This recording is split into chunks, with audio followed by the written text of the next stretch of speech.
there'll be an extra fee for that. Add Ast.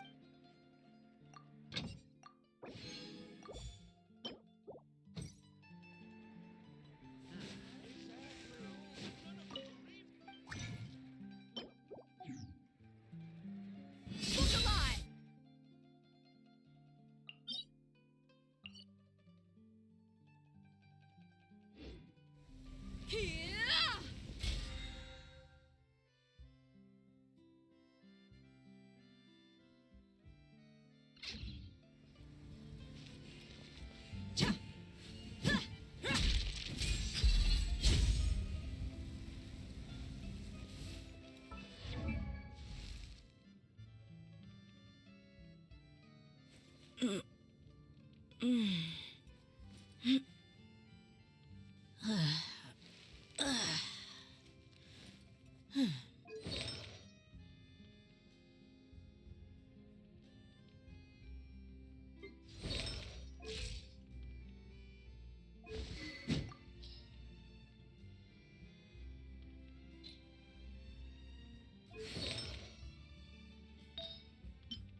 Stop right there!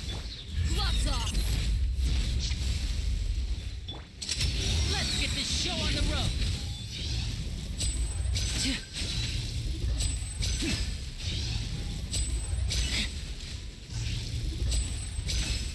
Now disappear!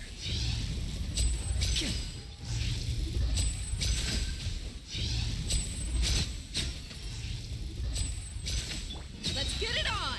Hi! You asked for it! A round of applause!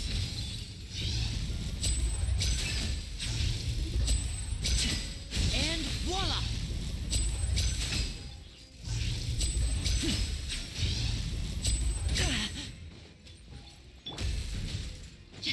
Buckle up! Ha! Final warning!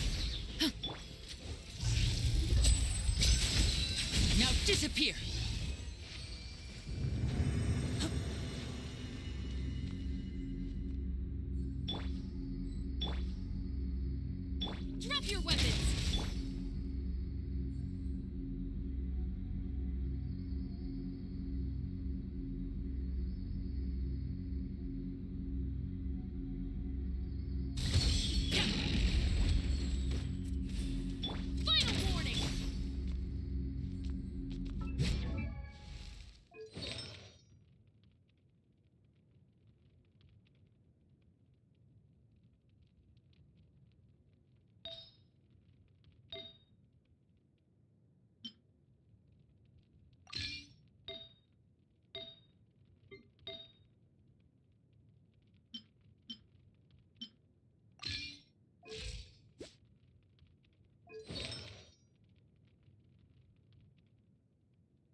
Oh! Ow!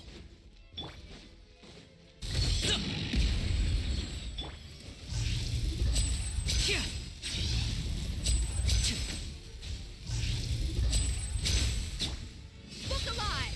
Ha! Drop your weapons! Gloves off! Here comes the finale.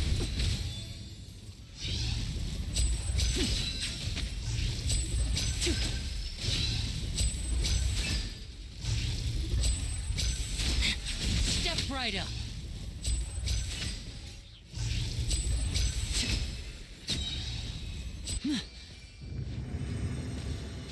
Final warning! Let's get it on!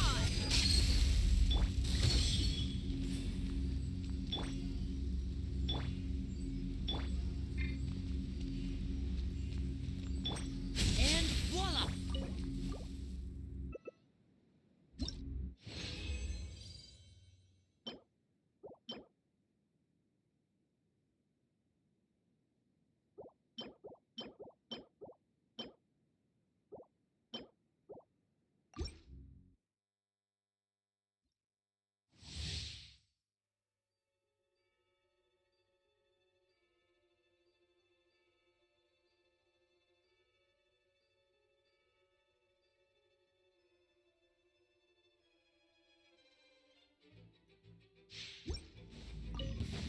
Buckle up!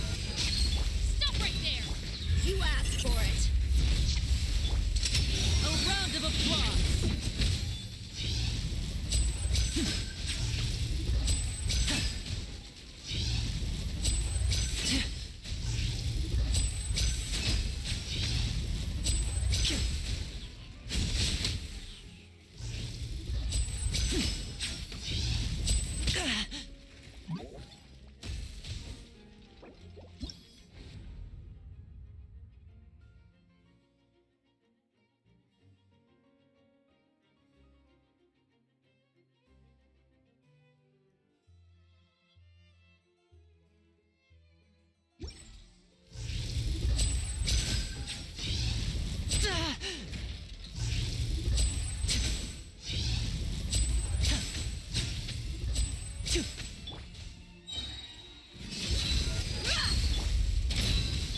You're dead meat! Let's get this show on the road.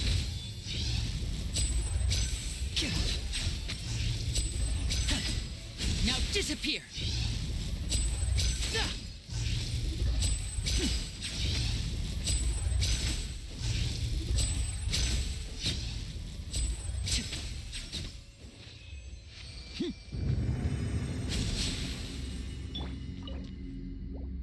Drop your weapons!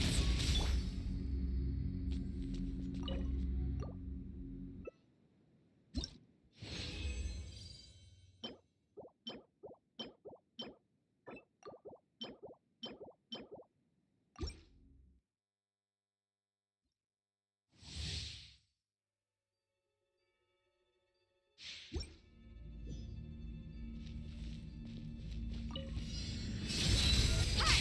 Stop right there! Gloves off! Here comes the finale.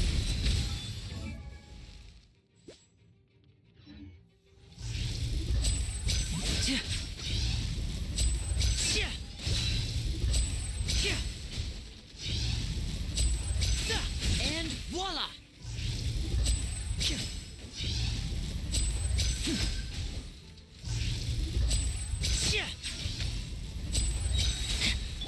Let's get it on! You're dead meat! A round of applause.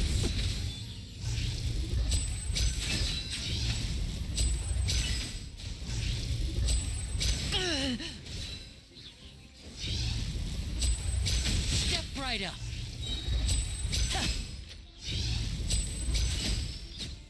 Look alive! Final warning! Hey! Now disappear.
right up.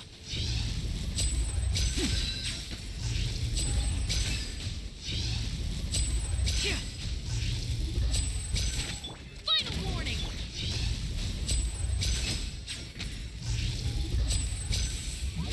And voila!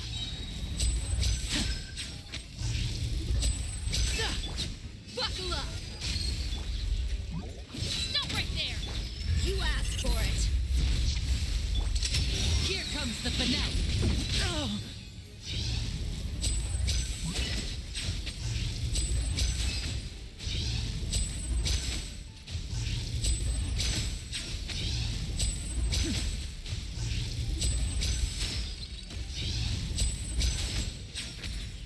Step right up. Final warning!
it.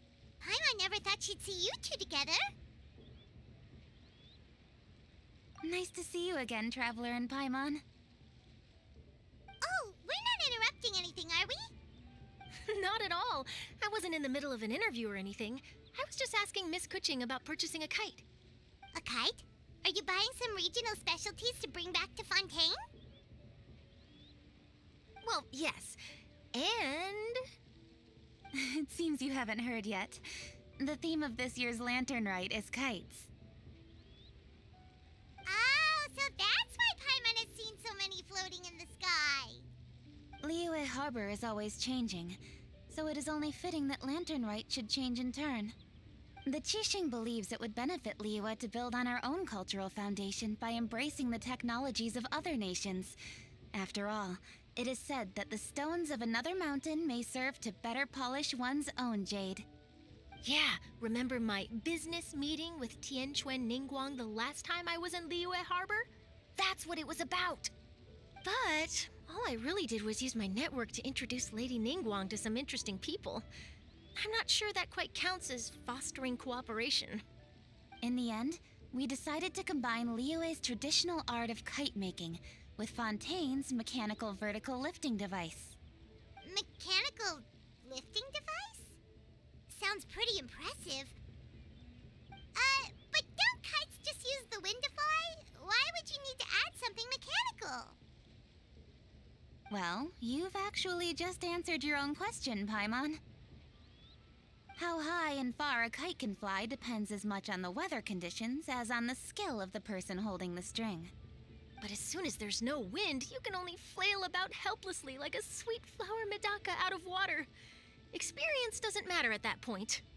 Exactly. Liyue is now a nation ruled by humans, after all. It's about time we had the power to make a kite fly, don't you think? Plus, the easier we can make it to enjoy, the more people will want to participate. Right? I also thought it was a novel idea. Plus, it shouldn't cost much to do. With Miss Charlotte's help, everything has gone smoothly. Our new mechanical kites are already available to purchase from a stall in the harbor. We're having trouble keeping up with demand. We also gave quite a bit of thought to the price. We didn't want it to be too much more expensive than a traditional kite. Cool! Turns out you two and Ningguang like playing with toys just as much as Paimon! Toys? They're not exactly toys. You see, Miss Kuching, that does seem to be everyone's first reaction. Although kites are one of our most time-honored cultural relics, outside of their use in certain ceremonies, I suppose they're considered playthings more than anything now. But to me, there's so much more than that. Think for a second about how remarkable it is that a flimsy paper kite attached to a string has the capacity to touch the sky. It is this slight piece of paper that also carries the weight of Liyue's cultural traditions. There's an old poem that goes, "O kite born of paper, flying true in sound, a lone traveler wanders, just waiting to be found."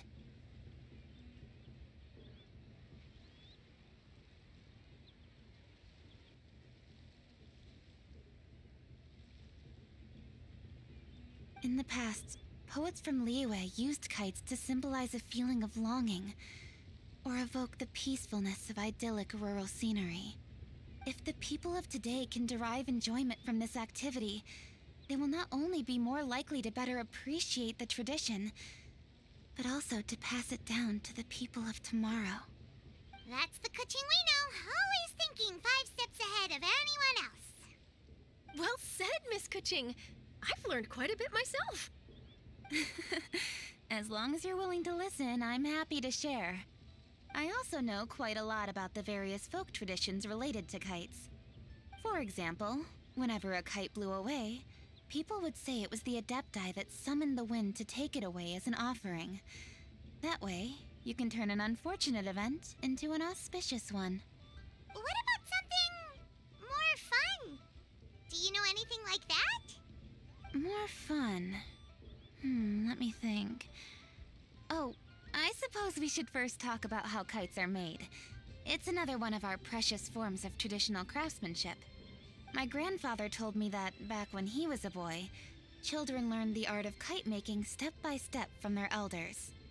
First, you use the thin strips of bamboo to construct the frame. Then, you draw a design of your choice on a piece of paper, paste it onto the frame, and tie on the string. Then, you look towards the sky and release the kite to soar among the clouds. Some people write down certain names or desires on their kites, cut the string, and let them fly free. Others may place particular thoughts or meaning into the design itself. Are certain designs associated with certain meanings? I'm gonna jot all of this down. Well, for example, kites in the shape of a butterfly typically symbolize freedom, happiness, or the desire to break free. Fascinating. What else can you tell me? The scissor-tailed swallow is the most classic design. It symbolizes good fortune and joyful tidings. Different colors also have small variations in meaning. Are these commonly understood meanings and symbols in Liyue? Kind of like the language of flowers in Fontaine. I believe so. Most have probably heard something about it from their elders at some point. If you're interested, Miss Charlotte, I have several books on the topic that I could lend you. They could be a useful reference.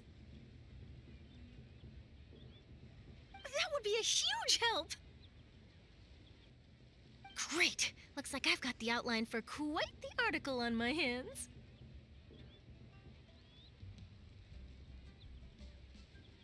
Perfect! We're gonna take a look around. Then I'll show Miss Charlotte to my home for a little while. I almost forgot. The Ministry of Civil Affairs is hosting a kite flying contest on the night of Lantern Rite. If you're interested, you're more than welcome to bring a kite and participate. The rules are simple. Whoever flies their kite the highest and furthest within the time limit will receive a special honor along with a secret prize. I've already prepared more than enough empty film for the event. I can see the spectacle already. Oh, Paimon was on board the moment you said secret prize. Then I'll look forward to seeing your performance. You bet! See you then!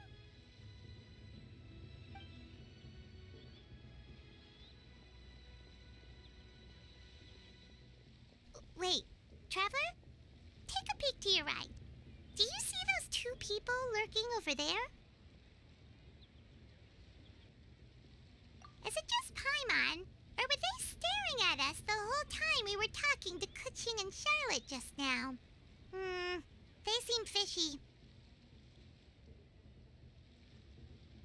Huh. Well, yes, but something's up. Paimon just has a bad feeling.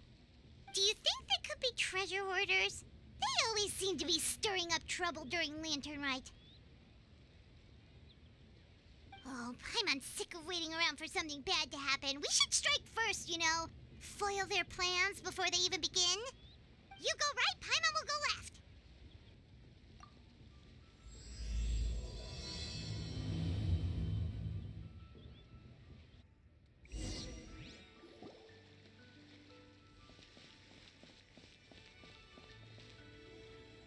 Oh, It is with such an air of urgency that you appear before us. Your comportment suggests you believe us to have committed some heinous crime. Perhaps you could enlighten us as to your intentions. Whoa, where did this fuddy-duddy come from? You should be the one doing the enlightening, buddy. Don't think we didn't notice you eavesdropping. One look and we could tell you were up to no good. Tell us everything, starting with your name. One bears no secrets before two such as yourselves. You stand in the presence of the mighty and illuminated Adeptus, Moon Carver. For the purpose of this foray into the mortal realm, however, you may address one as Hojong. You kidding? That deer's got his head stuck so far up in the clouds, there's no way he'd humble himself down here with the rest of us. You may want to hold your tongue,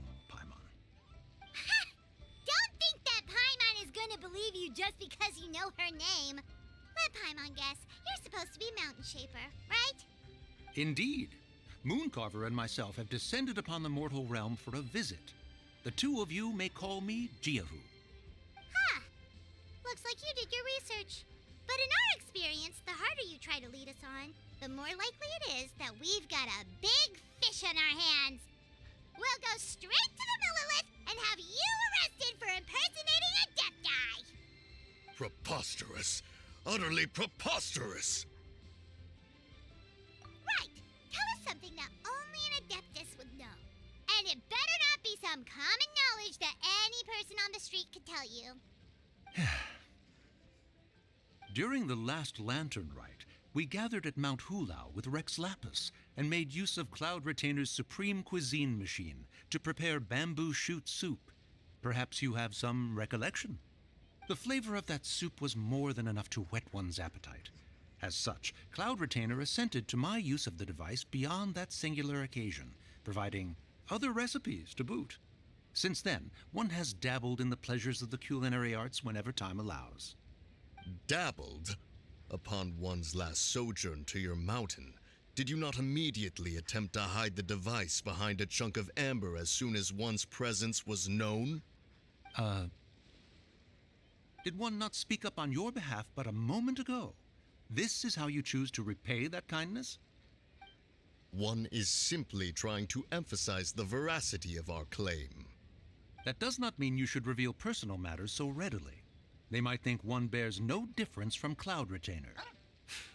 Forget it. One does not have the breath to waste on such petty trifles.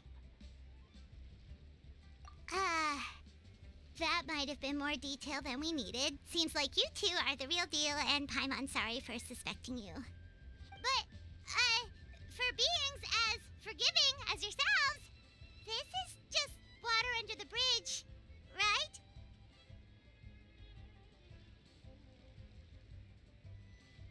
You indeed have an agile mind.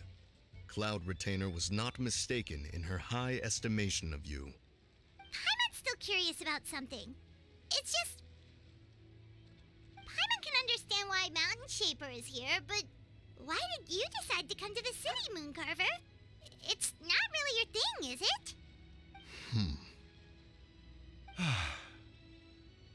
It is but an inevitable eventuality. Long have the mountains remained strangely idle since Cloud Retainer's move to Liyue Harbor. With Lantern Rite near at hand, one would expect Cloud Retainer to provide us with an account of the festivities in advance. Yet to this day she has failed to appear. Cloud Retainer is hardly the forgetful sort. One must never rest idle in the face of that which demands action. And since our acquaintances dwell in Liyue Harbor, we had to travel here in human form to avail ourselves of their aid, Cloud Retainers in this case. But a moment ago, one heard you speak of a mechanical kite of sorts. It appears the essence of the situation has hitherto revealed itself. Now it is time for one to retire back to one's abode.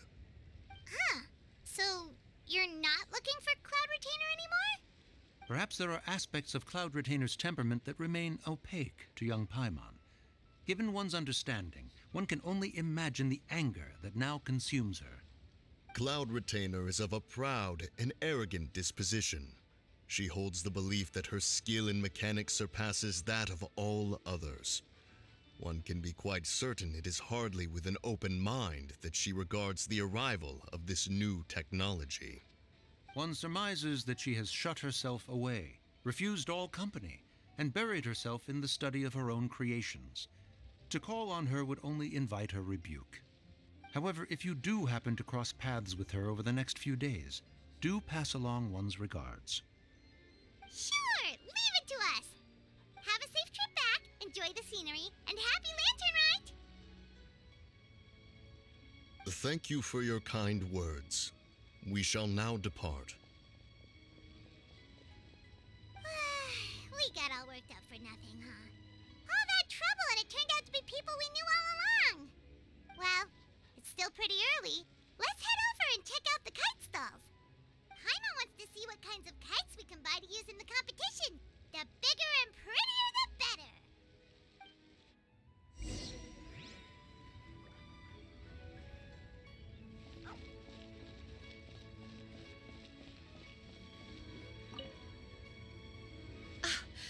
Welcome! Are the two of you looking to buy a kite? Would you like me to go over the different designs? Ooh! A scissor-tail swallow! And a butterfly! And... oh! Ah, this jade chamber design is our newest. It's been selling like crazy over the past 2 days. Does it also have a unique meaning? Of course. The jade chamber symbolizes wealth and abundance. The kite bearing its design is said to bring riches in the future to those who fly it. Oh, now that's Paimon's kind of kite! I apologize for the interruption, but are all your wares in order, Miss Genuine? Yes, they're just over there. The paper, bamboo, and dyes. All the necessary kite-making materials. Wonderful! I'll pack them up and get a guard to deliver the goods to Yilong Wharf for you. Yilong Wharf? Oh, wonder what that place is like during Lantern Rite. Paimon would love to go take a look.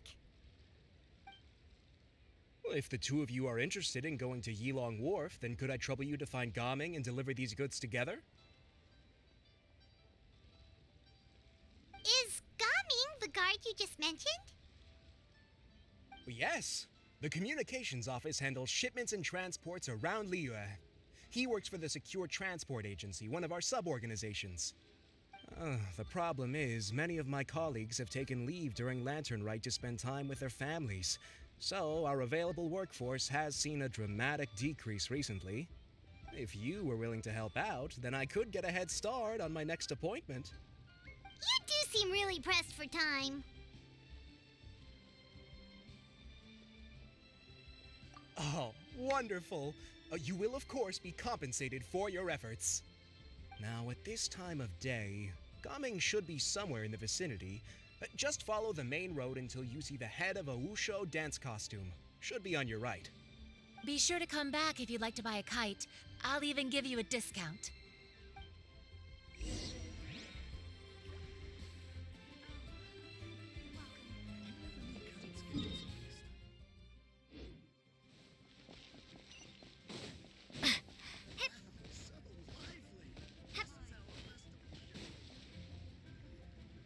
Wait, I thought we had an agreement. Loser buys dim sum tomorrow? Look at you. Scowl like that for much longer and your face might stay that way. Hey now, don't be upset. How about this? You extend the invitation and I'll pay. No way, Gaming. You're always the one picking up the tab. I'm not trying to be a sore loser. I just didn't expect you to come from behind to win like that. That was nothing. All in a day's work, friend. Perfect! Gaming is here! Sorry to interrupt, Gaming. We just spoke to a guy from the communications office who needs you to deliver some goods to Yilong Wharf. Oh, that must have been Longzhou. Looks like I've got work. Gotta go. Sure, go do your thing. Let's have a rematch when you get back. I won't let you win so easily next time.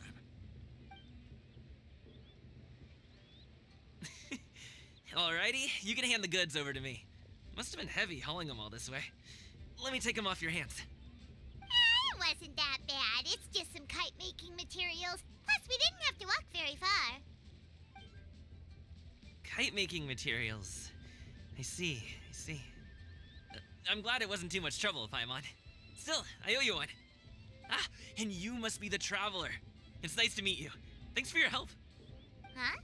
You know us? There probably aren't many in Liyue who don't. I've heard quite a bit about you two.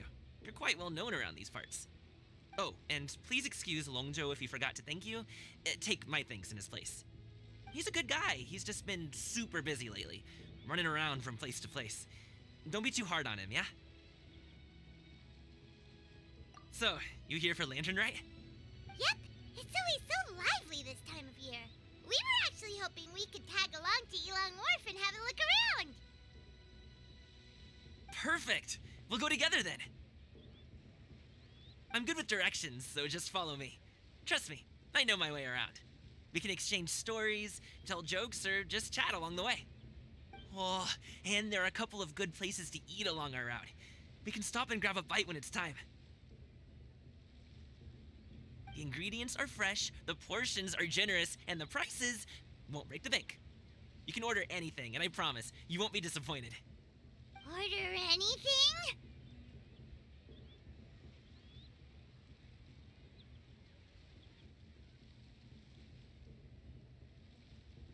Hey, did you really have to call Paimon out like that in front of our new friend? Don't worry, I understand. I joke around like that with my friends, too. It just shows how close you are. Do you need to pack anything up before we hit the road? I can wait. Nope, our things are always packed and ready. We're pretty much travel experts at this point. Oh, that's right. Then let's get going. If we run into any trouble, you can count on me to protect you. I am a guard, after all.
Oh, the docks are just a bit further. One step at a time. Hang in there. You've been a naughty boy.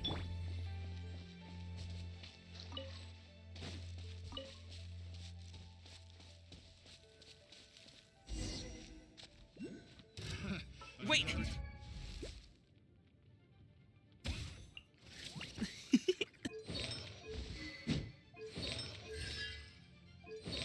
Get behind me.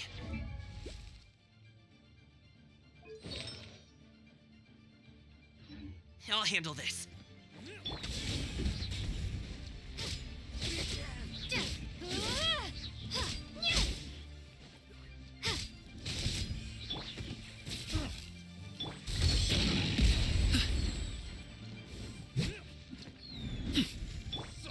Cool it.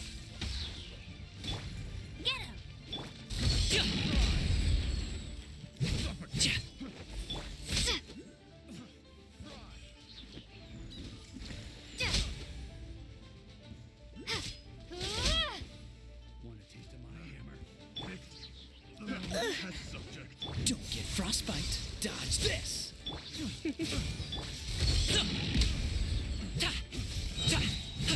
Mighty mythical beast!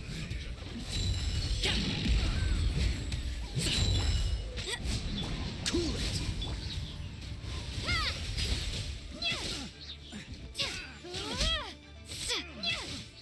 Congratulations! Have a little cake.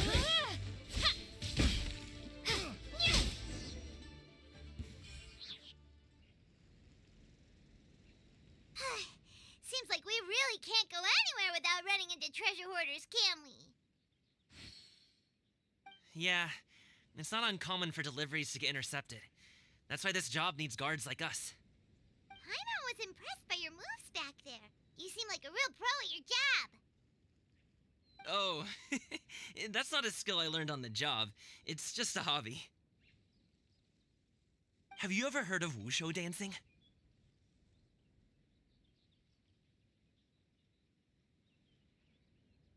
Really? Wushu dancing is famous in Chunyu Vale. Performers might be invited to promote the opening of a business or to spread good fortune during a holiday season. But I must admit, it has nothing on the popularity of the Liyue Opera. I'm also well aware that people in Liyue Harbor aren't exactly jumping at the chance to watch wushu dancing, so it's not something I do full-time. Huh? You have 2 jobs? How do you have the energy to do all that? It's not that tiring. You just have to take a rest. Ah, Paimon gets it, so you must sleep a lot then. Not really. Just yesterday, I stayed up all night playing cards. Oh. Let's go. The docks are just up ahead.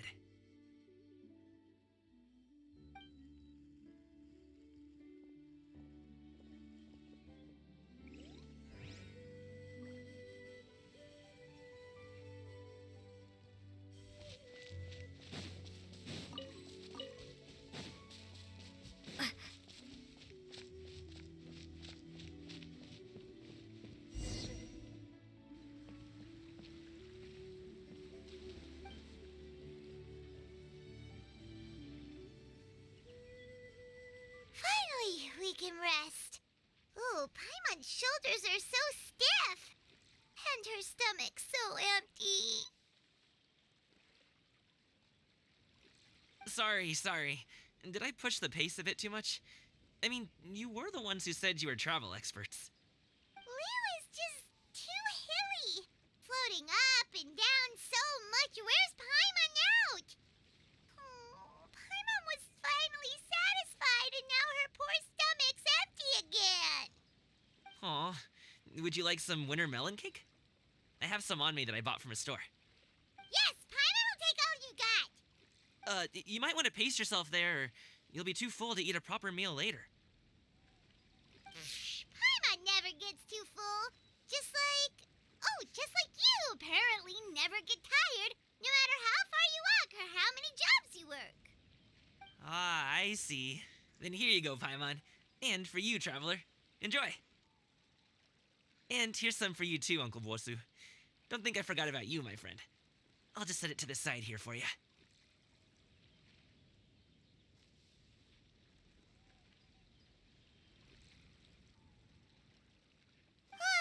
That hit the spot. Paimon thought she was going to starve to death for a minute there. That close of a call, huh? I've been eating winter melon cake ever since I was a kid. You can buy them from all sorts of places, whether it's a small vendor on the side of the road or a big restaurant in the city. But each place produces cakes with a slightly different flavor. If you like these ones, I can give you the address of the shop I bought them from. I'll just have to check when we get back. Oh, all my jabbering must be making it difficult for you to enjoy the scenery in peace, huh? Don't be afraid to tell me to zip it for a little while, okay? Really, I won't be offended. It's okay. Paimon is kind of enjoying listening to your chitter-chatter. Aw, a fed Paimon is a happy Paimon, huh? Hey, Paimon can be in a good mood anytime she wants.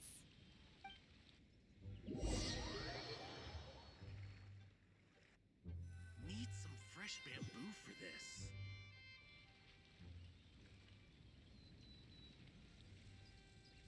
Woohoo! We're here! Don't forget your things, and watch your step as you get off the raft, or you're in for a swim. Thanks for the ride, Uncle Bosu. You take care of yourself now. I'll see you some other time. Okay, follow me. This way is fastest. We'll have to take the elevator up to the secure transport agency.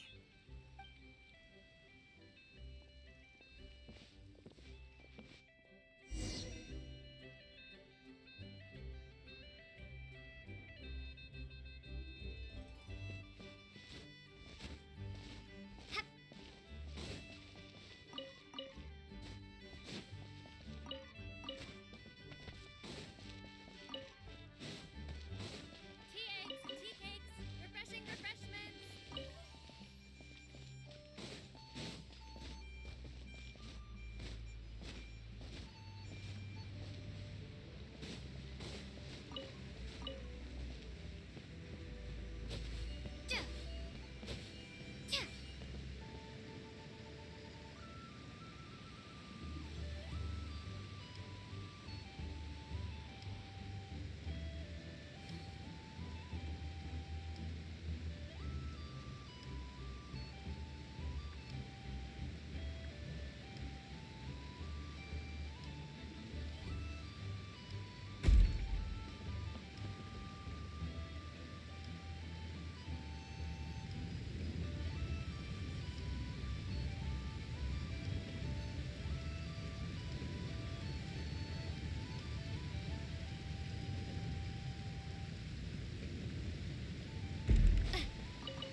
Hey! Slow down. I'm begging ya. What is it? No one's gonna try any funny business when the street is this packed, right?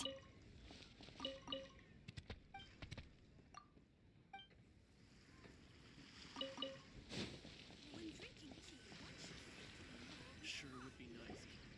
Oh, well... how should I put it? Come on, spit it out! Do you see that group of people over there? Those are my relatives.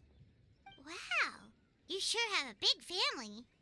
Once they start buying things, they won't stop perusing till it gets dark. This is bad. They're your family, not your arch enemies. What's there to be afraid of?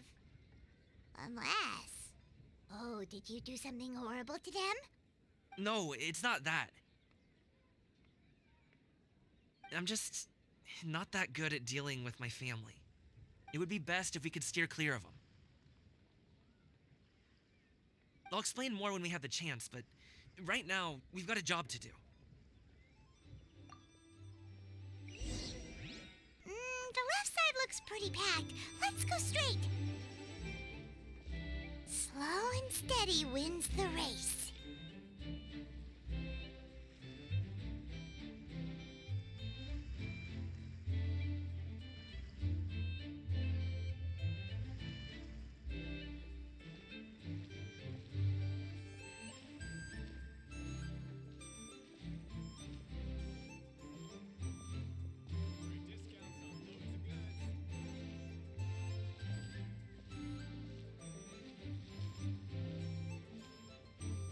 Let's wait here for a second. Maybe my aunt will leave.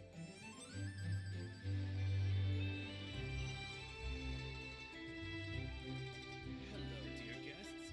Is there any work that you need done? She's gone. Let's go.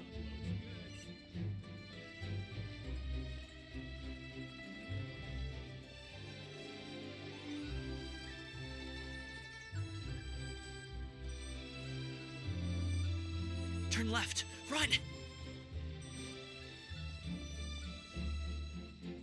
To the right and... Wow, you guys are good. I'm impressed. That was nothing. It was a piece of cake. Oh, winter melon cake to be exact. You really liked it, huh? Ooh, you know what? I'll buy you a whole bunch and pile them so high you could swim in them. As long as you don't wind up drowning, Paimon. Hey, Uncle Drugway. These are my friends, the Traveler and Paimon. They came to deliver some goods with me. So, I guess I'll go ahead and take these over to Uncle Yongzan then? Yes, thanks for your hard work. I should thank you both for your trouble as well. Please take a seat and rest for a bit. I'll prepare some tea. No need. We'll be off soon anyway. Hey, we're already here, aren't we? No harm in taking a load off for a bit. Plus, I know the Secure Transport Agency has some great Songhua tea stashed around here somewhere. I promise you, one sip and you'll be hooked. Anyway, you just sit down and relax, Uncle Jergway. Who would I be if I just sat here and let you go through all this trouble? Leave this to me. I have to be up and about to drop these goods off anyway. What's a little extra time on my feet? Oh, you aren't too picky, right, Traveler? I know Paimon prefers things on the sweeter side, so I won't steep the tea too long. And I'll add some dim sum pastries on the side. Aw, you noticed what Paimon likes? How long have you two known Gaming? Oh, not long at all. We just kind of tagged along on his trip to Yulong Wharf. He's just a super welcoming guy. We became friends, you know, just like that. That's just how he is. He's the attentive sort, really knows how to look after his own. A while ago, one of our guards had to take off work, said his joints were hurting due to the rain. Gaming personally went all the way to Boo Boo Pharmacy to get some medicine for him from Dr. Baiju, then traveled through the night to deliver it back to him. That young man has such a good head on his shoulders. How can anyone not love him? I mean, there is his dad, but, well, ask anyone else. And... Uncle Yongzan says that he doesn't have the personnel to spare for this delivery right now. So what do you think, Uncle Jirgwei? Should I go ahead and deliver it instead? It feels like we've troubled you enough already. It's kite-making materials, though. Could be for a kid. I'm sure the sender wants it delivered before Lantern Rite. Oh, by the way, here, have some tea. All right, then. Deliver it if you want to. Ooh, are you free in 2 days? How about we grab some dim sum from Shinya Kiosk? My treat, and don't even think about trying to pay. Whoa, that's way too generous of you. Don't mention it. Just think of this as a thank you for all your help. Besides, the thing between me and my family, it's a long story. It might take some time to tell. Sounds good. Paimon never says no to free food. All right, then I'm off. See you in 2 days. Oh, and Paimon, make sure not to eat too much before then. Don't say I didn't warn you. Is he underestimating Paimon? Ha! She's just gonna have to show him how much she can really eat. Anyway, is Gaming's family situation really that complicated? He has such a happy-go-lucky personality. Plus, he's an enthusiastic and diligent worker. It's hard to imagine a guy like that being troubled by much. How should I put it? Since he already plans to tell you himself, you don't need an old man like me to add my 2 cents. You seem to be around the same age, so you might have a lot in common. Perhaps you could help him talk things through. Consider it a favor to me.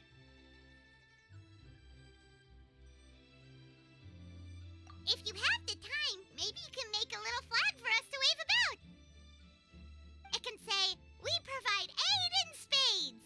Couldn't hurt to advertise our services, right? Well, I can certainly arrange that. Is there anything else you wanted to say? Wait, seriously? Paimon was just joking, but if you're going to get us something, she'd much rather have wintermelon cake instead. Seems like Gaming really has rubbed off on you. Would you like some more tea? I think there's some left. No thanks. We came all this way and still haven't gotten a chance to look around the wharf. We should see the kinds of kites they got. Maybe they'll have ones you can't find in Liyue Harbor. All right, then. Please do let me know if you'd like more tea. You're welcome to stay as long as you like.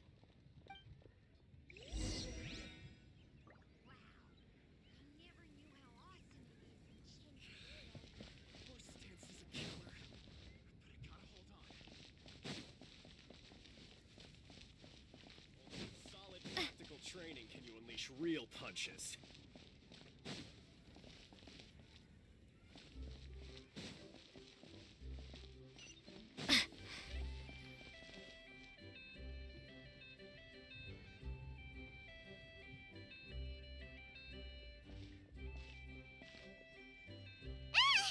What are you doing here? The way you speak, one might have presumed you were displeased to be in one's presence. Take note, Paimon. You could learn a thing or two about how to respect your elders. Ugh, starting on the elder stuff already, huh?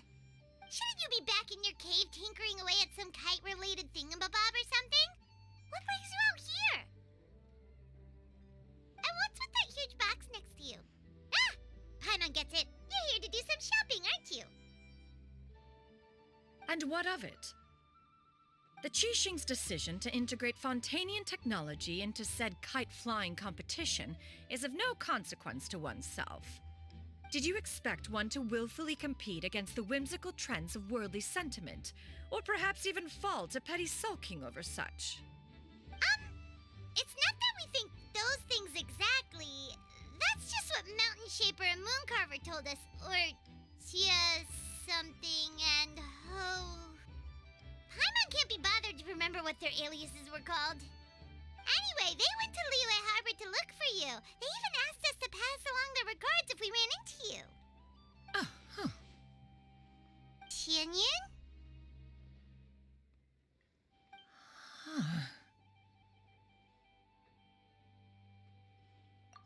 It appears time has quite flown since one's arrival in Liyue Harbor. How could one have forgotten about those two old fossils? One shall have to bring them back some divine herbs to atone for this slight. Nay, given that one has ventured all this way to Yilong Wharf, tea would be more advisable. A great thought has illuminated one's mind once again. One is reminded that certain purchases have yet to be made. Perhaps you two could wait here whilst one performs this task. It'll be but a moment. Huh? Wait, here? You really just gonna ditch us here to watch your stuff? Oh, that woman really just does whatever she wants.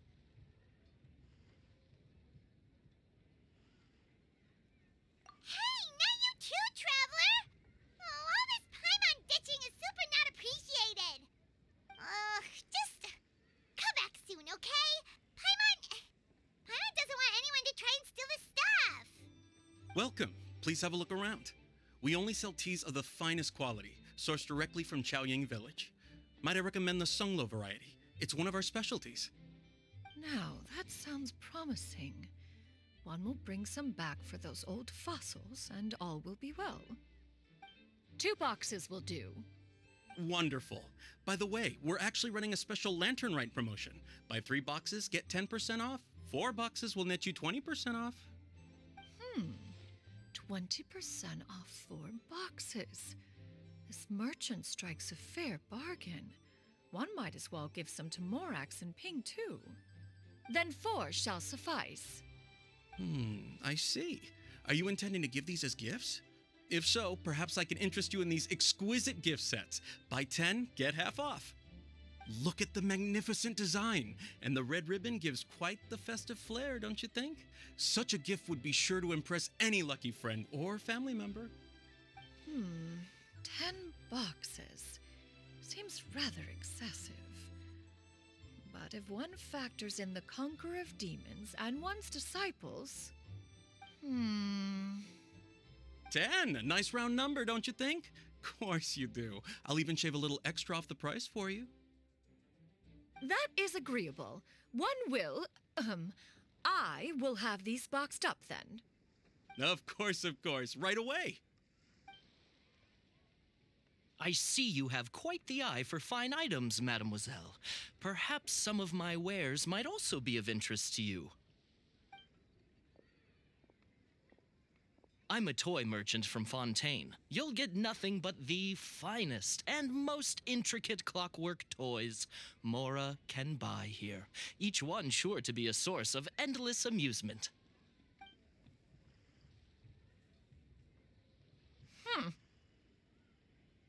Perhaps you could enlighten me then. When should said amusement be derived? Well, that is, of course, best understood by playing with them yourself. If you could wait just a moment, I can bring one out and give you a demonstration.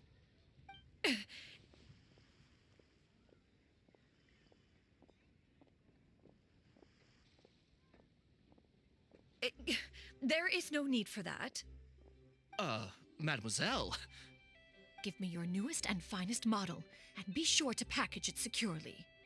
Ah, of course. Here you go. The instruction manual is... I can do without, thank you. Many watchful eyes surround this place.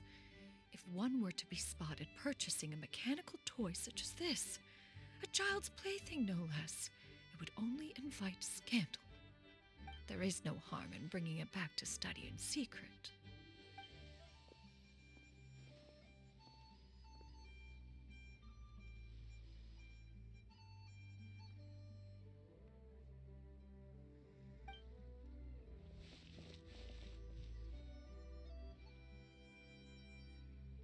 Oh, Shenyan, did your shopping go smoothly? Naturally. One may not delight in social interactions, but that does not mean one lacks said faculties.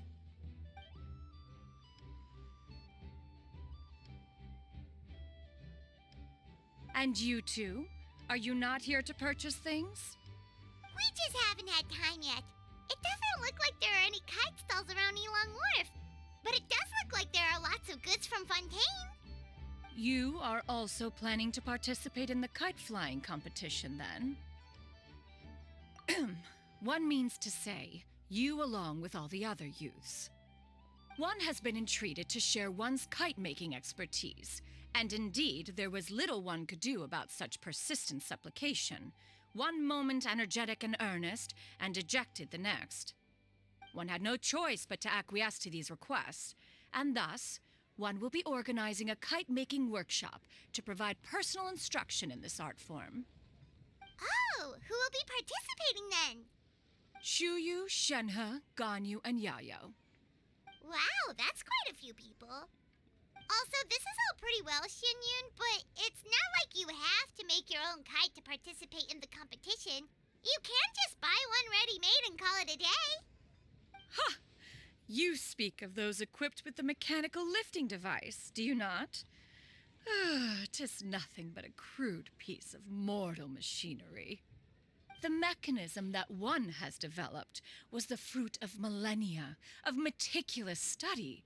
Let us not speak of the source of the mechanism's power, but rather its structure. It is composed of materials as light as bamboo and as strong as iron. This composition grants it the lightness of weight to ascend into the sky and the durability to follow the wind for many a mile. It is built with a series of intersecting rods that... Never mind. It is unlikely the two of you will understand, even should one expend the effort to explain. One is better off saving one's breath. It sure seems like you want to talk about it, though. So, will you be attending the workshop or not? Huh? Wait, you've been trying to invite us this entire time? All right then. No need to prepare the materials in any case. One has it all sorted. Arrive at Mount Outsong in 2 days. I shall be expecting you around midday. Are you leaving? Don't you want a guard to help you with that big box of yours? Surely you jest. One goes as one pleases. For what reason would one need to rely on another?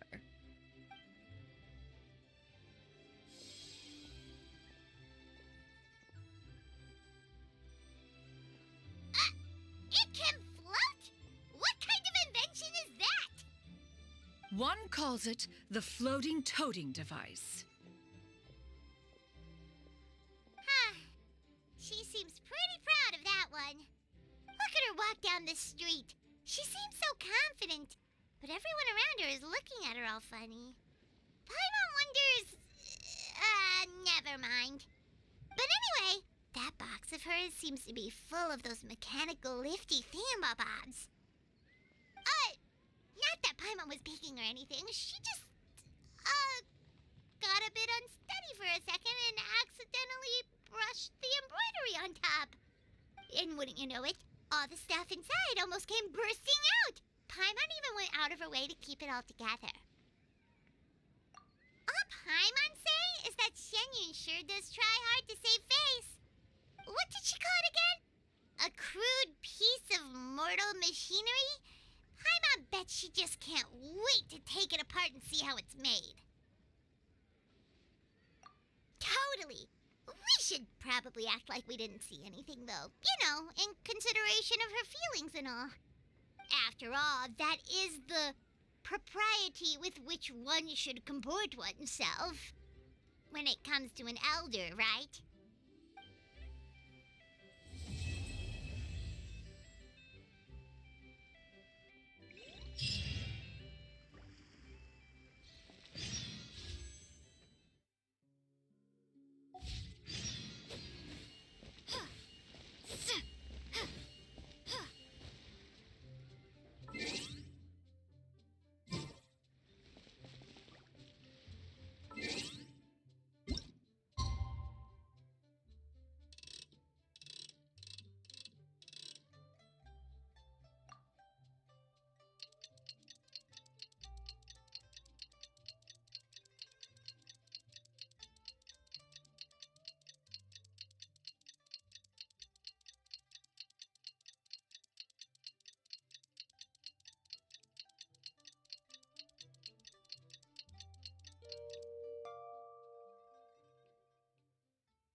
dim sum at Shinyue Kiosk before, but it should be quite the feast for sure. Ooh, and that's Paimon's stomach right on cue telling her it's time to go find Gaming. Let's go!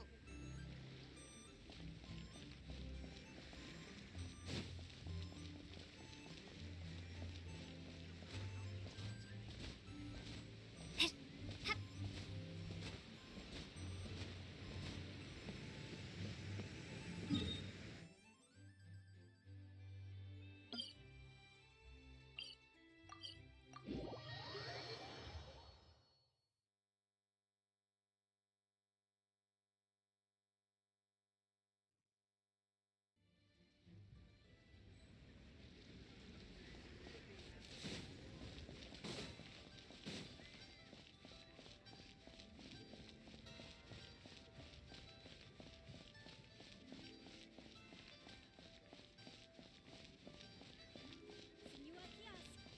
Place to go for classic Yua dishes.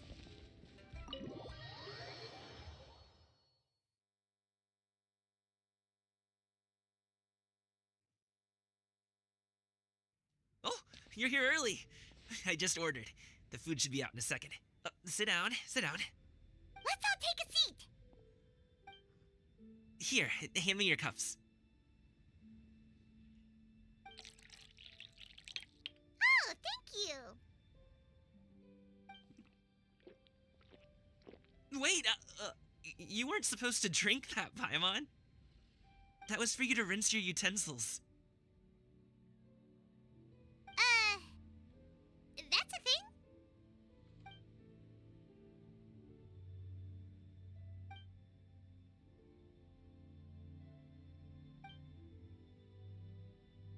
Wow, so much delicious food!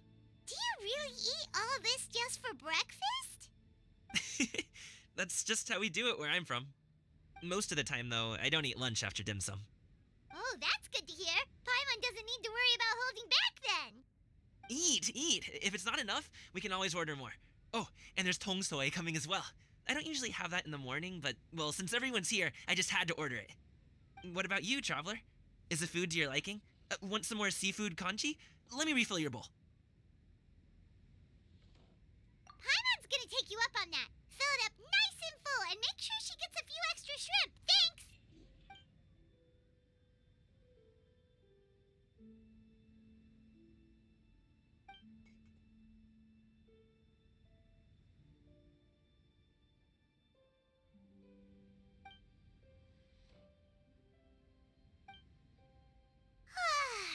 So full.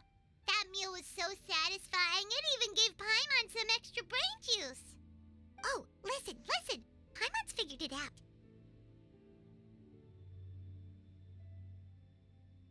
Let's think about this for a second, Gaming.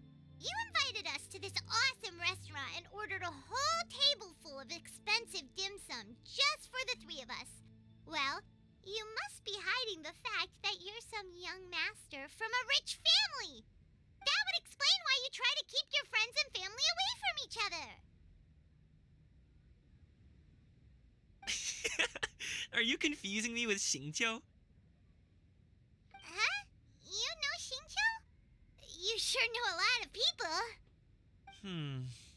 Well, when you're on the road as much as I am, you hear all sorts of rumors. Sometimes they're true, sometimes they're not. What it comes down to is being able to tell the difference. More often than not, that means knocking on some doors to find out for yourself. Oh, you truly are a man of many talents, young Master Gaming. Okay, enough with the teasing. Sorry to burst your bubble, Paimon, but you're wrong about my family situation. What? Oh, Paimon thought she was onto something there. My dad is just an ordinary tea merchant. Small scale stuff, you know? It wouldn't even make sense to mention his business in the same breath as the Feiyun Commerce Guild. My dad... he always wanted me to inherit the family business, to be a merchant like him. But that's just not who I am. It's not who I ever wanted to be.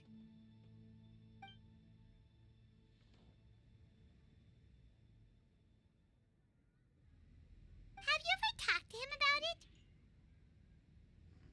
You know, about your interests and aspirations. competitions and stuff. Of course I have. I told him I wanted to be a wushu dancer. That I wanted all of Tevat to see what I could do. According to my dad, though, that wasn't a real job. Just a child's pipe dream. Oh, that's terrible. I'm sure he thought I would come around eventually, but wushu dancing has always been the only thing I wanted to do. One day, he tried to get me to visit some other tea merchants to start building the right relationships, but I refused to go. We got into a huge fight. We were this close to throwing hands. In the end, I was so angry that I ran away from home. I haven't been back since. Don't get on my case just yet, okay? It's not like I think I'm completely without fault. No, I know that it wasn't the right way to go about things. But my dad's stubborn. No matter how hard I tried to convince him, it just went in one ear and out the other. There was no changing his mind. I knew talking would only get me so far, but if I made it big in Liyue Harbor, the results could speak for themselves. Ming. But I'm sure you both already know how that's going. Wushu dancing's just not that big in Liyue Harbor. In the past, I would go door to door from store to store, asking if they would be interested in hiring a performer. Most times, I wound up eating nothing but humble pie. And you can't just rely on dreams to put food on the table, right? So, I found a job as a guard to make some money. And now I have enough to get by and then some. Still, change takes time. Gotta take it slow, you know? Paimon understands. Okay, enough of all that serious talk. Our tea's getting cold. Ooh, let's do something fun this afternoon. What do you say, huh? I'll organize. Actually, we kinda already have plans this afternoon. We told Xianyun that we would go to her kite-making workshop. Oh? Are you interested in kite-making, Gaming? Oh, no. It's just that I happen to know Auntie Xianyun. That title certainly humanizes her a bit. Oh, I know that she's an adeptus. I met her during a delivery once. But hasn't she been in the city lately? She's even tried, with some limited success, to change her terms of self-address or something like that. She came to see me a few days ago to ask about luminescent dyes. Oh, wait a second. She doesn't plan on putting those on a kite, does she? Is that not something you can do? It's one thing to use it on cloth, but applying it to paper is another matter entirely. Why couldn't she tell me what she wanted them for? Yeah, she does seem to have trouble with that sometimes. It would be such a shame if everyone worked so hard on their kites only for them to get ruined in the end. Okay, I'll go with you. If Auntie Xianyun wants to use those dyes on a kite, the formula will need to be changed. Great! The more the merrier!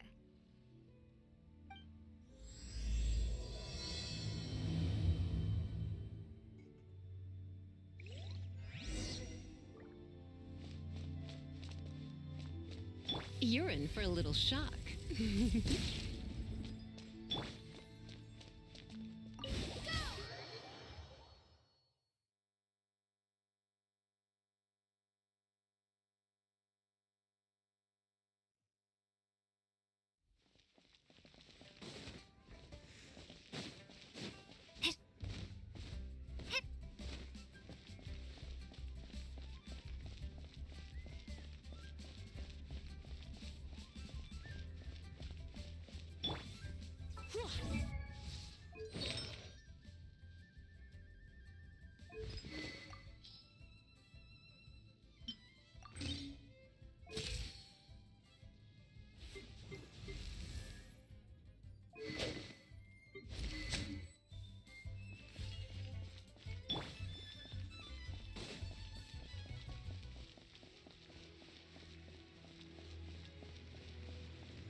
Ganyu!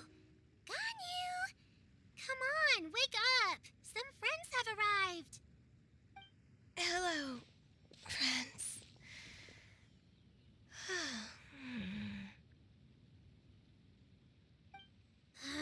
Ganyu! Oh, I have some mint oil. Perhaps we should try that. A guest at Wanmin Restaurant recommended it to me. I've tried it. Its stimulative effects are much stronger than what can be achieved from chewing on mint leaves alone.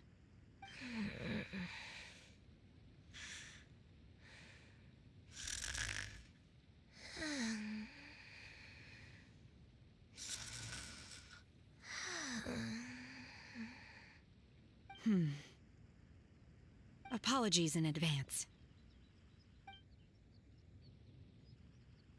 Wait! Shenhe? Not there!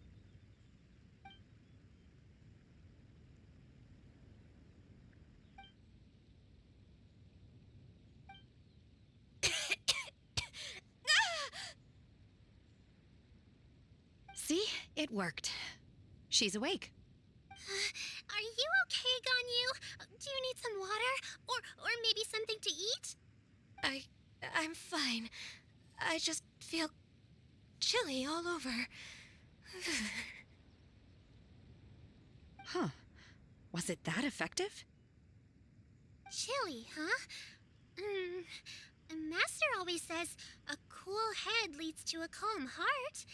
So, does this mean that heat's what we need to help you, Ganyu? Paimon doesn't think that's what the expression means exactly. I feel a bit better now. Was I asleep? Must have been around the time I usually take my midday nap. Did you not sleep last night? That does seem to happen to you often. Perhaps you should come work at Wanmin Restaurant with me. We get off at 10 on the dot every night without fail. I could never. I'm sorry. I seem to have missed your name. You are... Me? My name is Gaming. I work as a guard for the Secure Transport Agency. Gaming. The name sounds familiar. I believe I've heard your name mentioned around the Ministry of Civil Affairs. People tell me you're an extremely enthusiastic worker, and you are very generous with your help. Well, you know me. Or, I guess you don't. My name is Ganyu. This is Shenhe, and this is Yao Yao. It's an honor to finally meet you all. Oh, you must be here for Auntie Xianyun's kite-making workshop, right? Yes.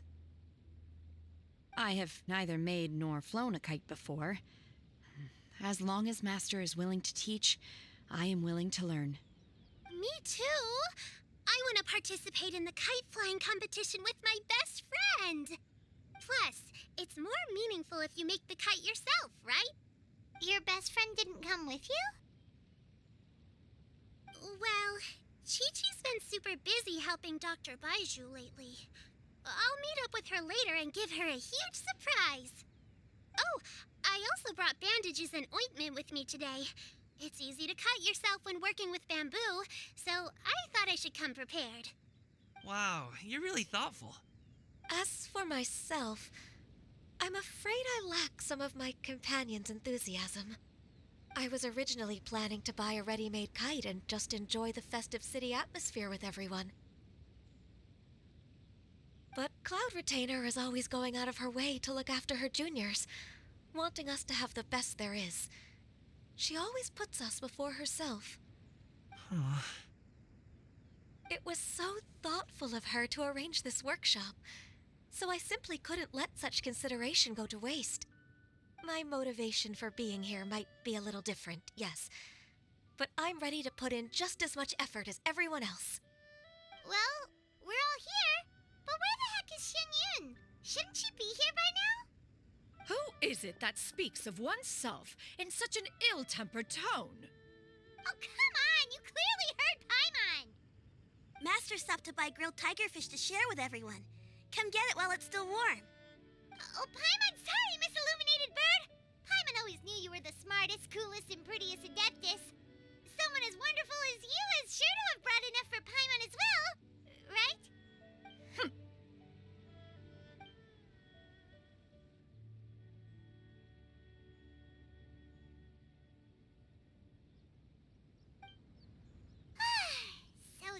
delicious. Paimon's life is complete. It appears that we've ended up with quite a few participants indeed. Go ahead and divide yourselves into small groups. The materials are over here. The regular dyes and luminescent ones have been clearly marked. Use them as you see fit. As for how to make the kite, one assumes you all made sure to listen to the instructions one provided while we were eating. Yes? Are there any questions? Paimon may have focused a little too hard on the eating and less on the listening. Paimon knew she could count on you, Traveler. One will wait under this tree and avail oneself of the cool air while one digests. Do not hesitate to seek one's company if you have any trouble, questions, or simply want to chat. We're not in any hurry to get started. Why don't we go see what the others are up to?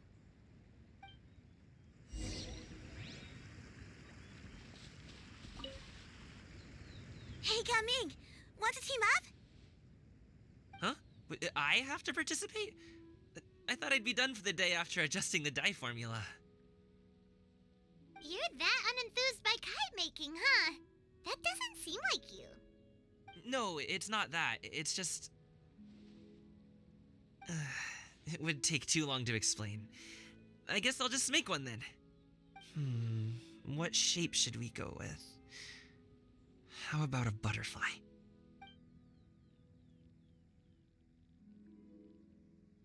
What do you think, Shuyu? Is there a particular design you want? I want a swanee! That might be a little hard to pull off. True, but I still want to try. They're super cute. Okay, it's decided then.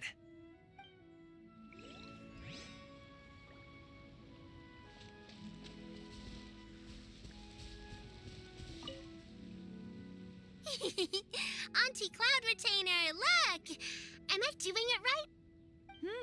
Very good. Your frame is nice and sturdy. This design, is it a finch? Yep. One is looking forward to seeing your finished product. What color are you going to make it, Yao Yao? I haven't decided yet. If I make it blue, it'll be more like my friend.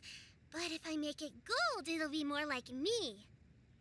If you are asking for one's own opinion, one would advise choosing gold. When giving a gift, the key consideration is the recipient's feelings, is it not? One imagines your friend would much prefer a kite that reminds them of you. Oh, hey, I never told you the kite was for Chi-Chi. How did you know? With age comes wisdom, child. One simply has a way of knowing things. Oh, cool. Thanks, Auntie Cloud Retainer. I'm gonna start painting it gold right now. Good. One will watch. You two seem strangely unoccupied. One was under the impression that one was supposed to be doing the relaxing. Is your kite finished? We actually haven't started yet, but we're going to start, right now.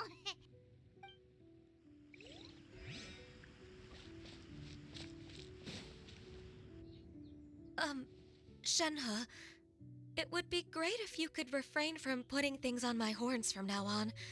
They're really quite sensitive. I see. My apologies. I shall remember that in the future.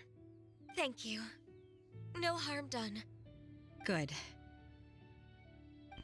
Could I touch them just once more, though? No oil or anything this time. I've just always wondered what Miss Ganyu's horns feel like. Huh? Please, I told you. Just call me Ganyu. Well, all right. Just be gentle. Firm to the touch with no discernible temperature. Oh, not unlike certain medicinal plants I've eaten before. Oh, still, Ganyu appears to be shaking like a cat whose whiskers have just been touched. I should stop. I see. Then I'll apply the oil to your forehead next time. Oh, no need. I'll just refrain from taking afternoon naps outdoors. Anyway, we should probably get started on our kite. It won't be long before Cloud Retainer comes to check on our progress. Perhaps we should just choose the most traditional style. Okay. Well, they seem to be getting along swimmingly. Let's not disturb them. We should get started on our kite now. Let's go.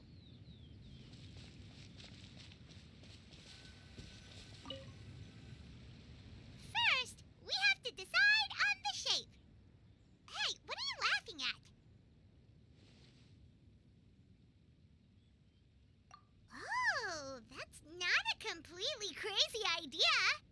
If nothing else, a Paimon-shaped kite could at least make sure you never get lost on your travels and always find the tastiest food and funnest things to do wherever you go. Maybe we're not exercising enough artistic license. Ooh, we should exaggerate this a bit. How about this? The word Paimon means the guardian angel of travelers.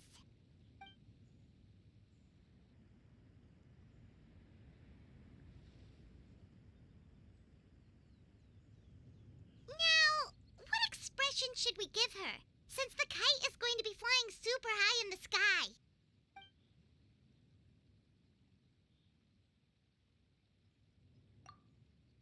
Ooh, like this? Ooh, the title of Champion Kite Flyer is mine!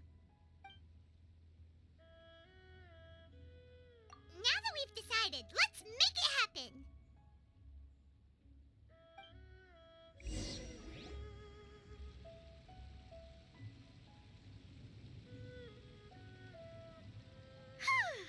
It's done!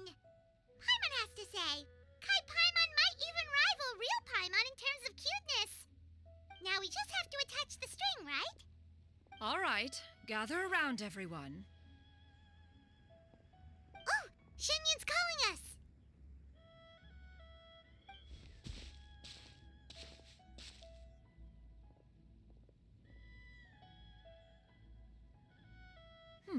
Let one take a look.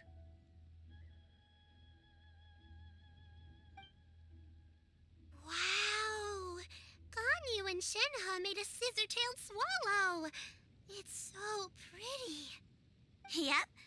The coloring makes it look a lot like Master. If the tail wasn't split in two like that, it might even be a spitting image. If you look closely, there are a few spots where the colors go outside the lines. Did you doze off while painting it, Ganyu? I did the painting. I stared at the paper for quite some time, but I simply could not recall the coloring of any bird. Except Master. Or should I say that I'm too familiar with her crane form? Even when she stands before us in human form, all I can see is blue and white.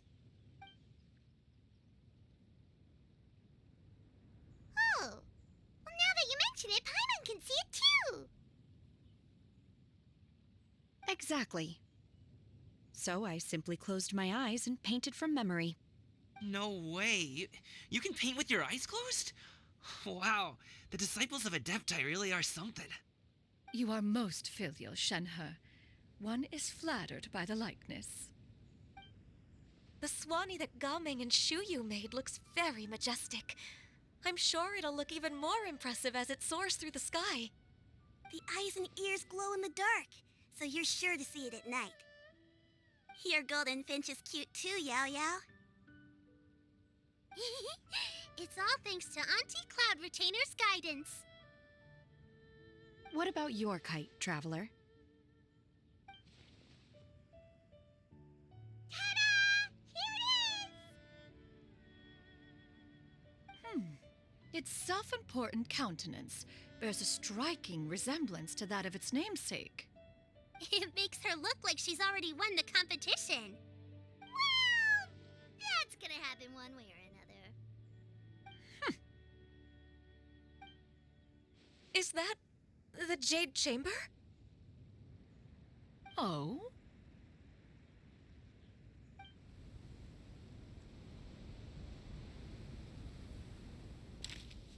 Who dares attempt such a flagrant display of impropriety by releasing a kite into one's territory without one's permission?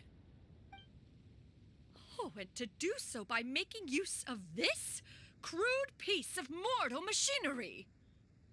One simply must know who it is that possesses such impertinence. Continue attaching the strings, everyone. One will be but a moment. Cloud Retainer!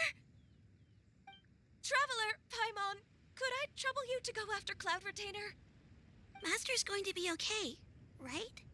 I'm more worried about the person who released the kite. There's wind up ahead! Looks like we can glide over!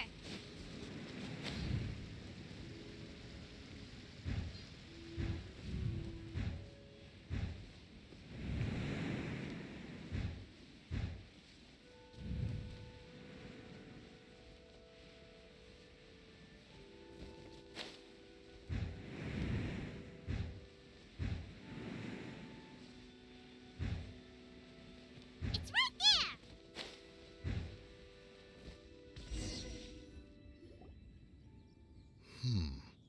This Fontanian device of mechanical motion is quite curious indeed.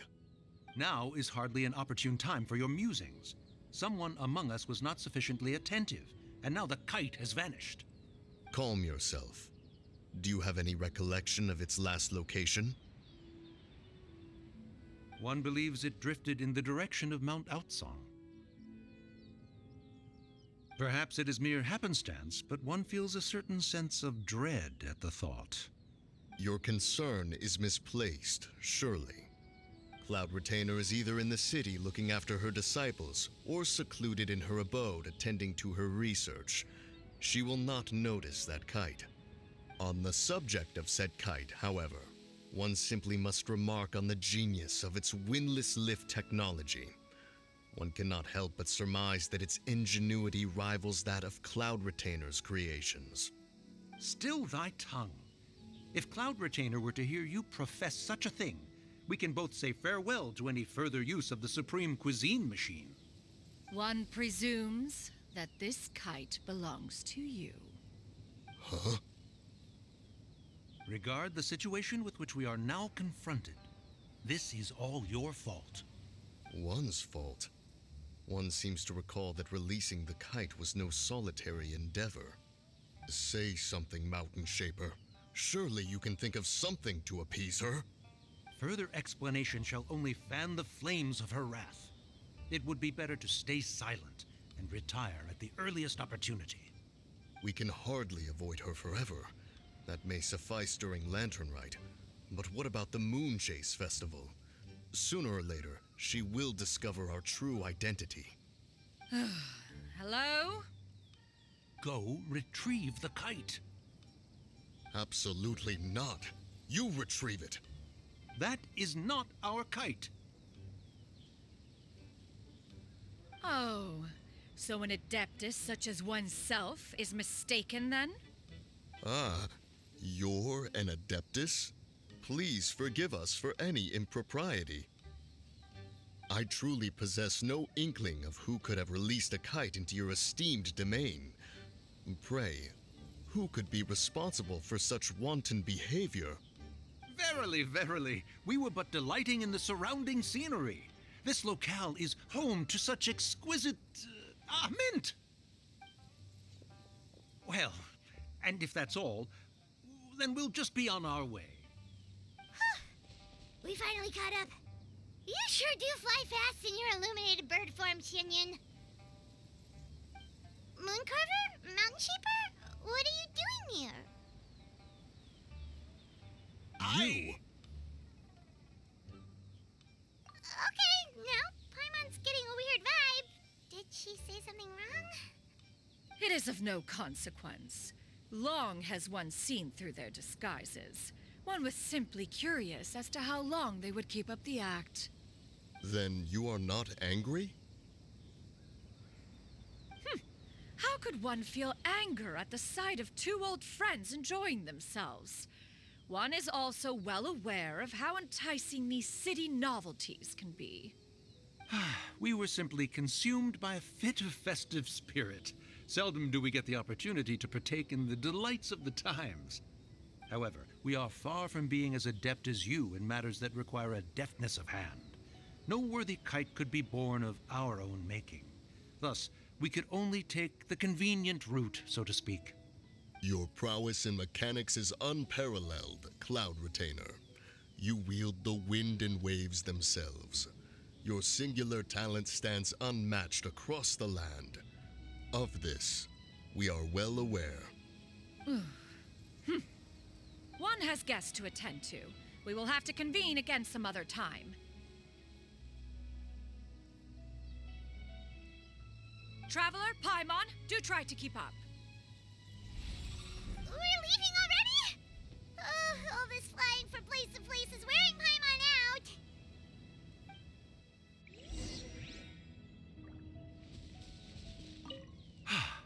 It seems that one's concern was misplaced after all. Then, should we continue flying the kite? A splendid suggestion, but it would be advisable to change locations. Perhaps your mountain would suffice? It is more than spacious enough. A fine idea. A fine idea indeed.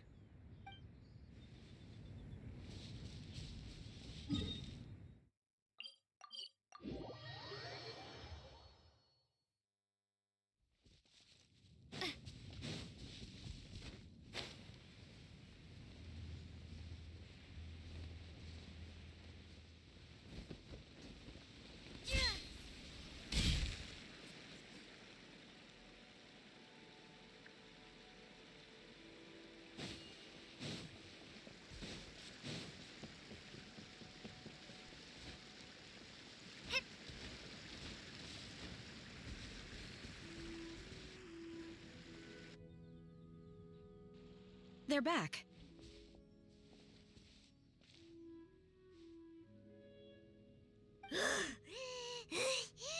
Paimon's pooped. Hi. Why are there only 2 of you left? After you left, Yao Yao and Shu Yu tired themselves out playing with their kites. Gao Ming offered to escort them home. Before he left, he said something that I don't quite understand.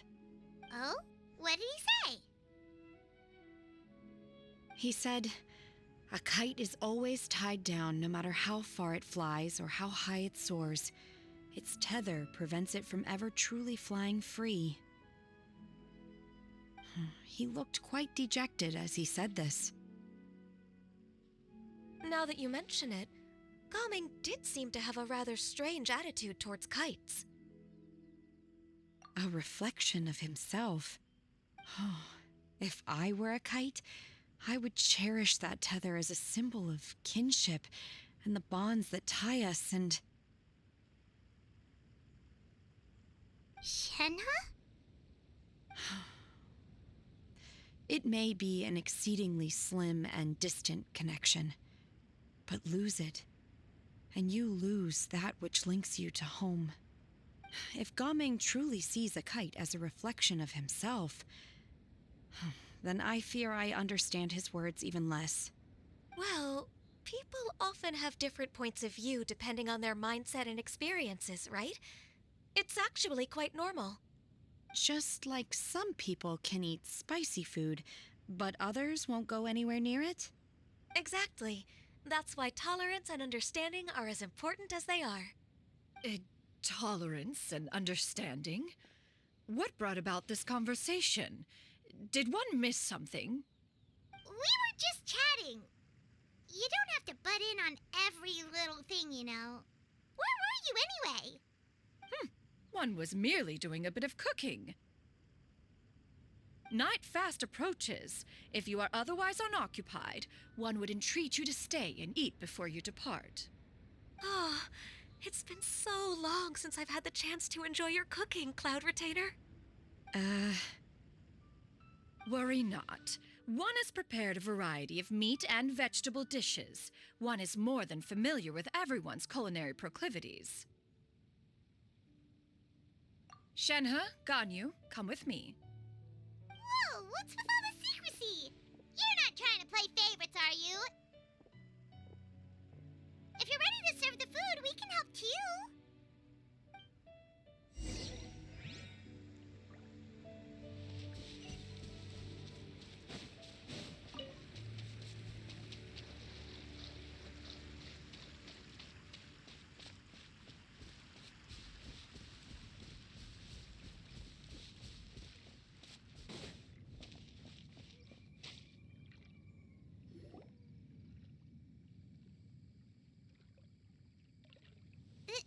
This is...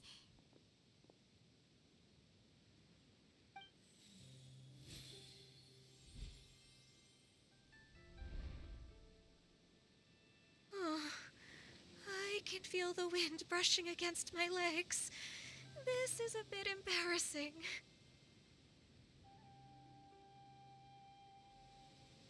Is the headpiece secure? I should have asked Cloud Retainer to check before I stepped outside.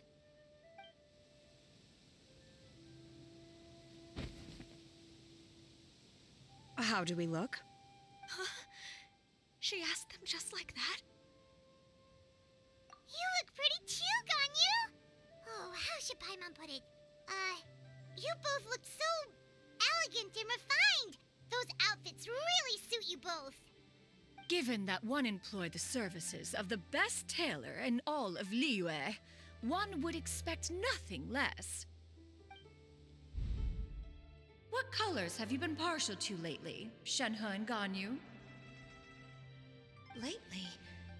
Why is Cloud Retainer suddenly asking about what colors we like? I like black.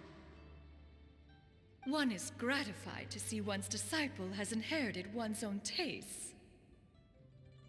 The color black doesn't get dirty easily, a virtue I've come to value recently. And you, Ganyu? I favor blue and black. And the material is sufficiently comfortable, yes? Yes, very. I simply cannot thank you enough, Cloud Retainer, for this gift, and the kite, too. Thank you, Master. One is content, as long as you are pleased with the gift. One hopes these garments will see much use.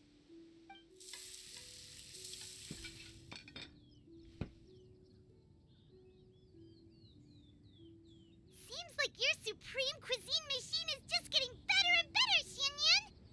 This golden crab's particularly good. The shell's deliciously crunchy, and the meat inside is so succulent and sweet! Paimon can't stop eating. It's a good thing Gaming isn't here, or Paimon would have to duel him for the food. You know, with chopsticks. He traveled all this way on account of the kite-making workshop, and he spent the whole afternoon looking after Shuyu. One was hoping to treat him to a meal. Oh well.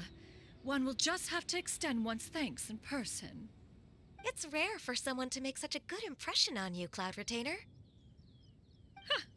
One has high standards. He appears to be a young man of much merit, and one is not the type who would see such potential squandered. It appears that he wishes to break free from the kite string that tethers him. Kite string? Huh, what strange metaphors you speak in, Shenhe. Ever since you returned from one mean restaurant, your turns of phrase render one at quite the loss. Where do we even begin? Oh, do you know about the conflict between Gaming and his dad, Xinyun? One has only heard that the two are not on good terms. He ran away from home and hasn't been back since. Oh? Ran away, you say? Huh. One believes we would all benefit from a more thorough retelling. Start from the beginning. Oh, okay. Paimon just hopes he won't mind. What? This shall not do. Lantern Rite fast approaches. We must make haste. As one was contacting various tailors around Liyue, one could not help but be reminded of Menogias. He possessed a singular talent for clothing design. He had an exquisite eye, not just for fabric selection and color pairing, but also for what accessories could best accentuate a garment's overall styling. At a gathering of Adepti, Bonanis once complained in secret to some of the ladies in attendance that the skirt Menogius made for her was too long and impractical, lamenting that it would only hinder her in battle. However, when one asked Menogius' opinion, he remarked that the train of the skirt would serve to enhance her adeptal countenance by exemplifying a certain elegance. Menogius was that type of person. When it came to topics relating to garments and accessories, not even Rex Lapis could best his stubbornness. And later... one seems to have strayed off topic. One means to say that Lantern Rite should be a day of reunion. It is a time to address problems before they turn into regrets.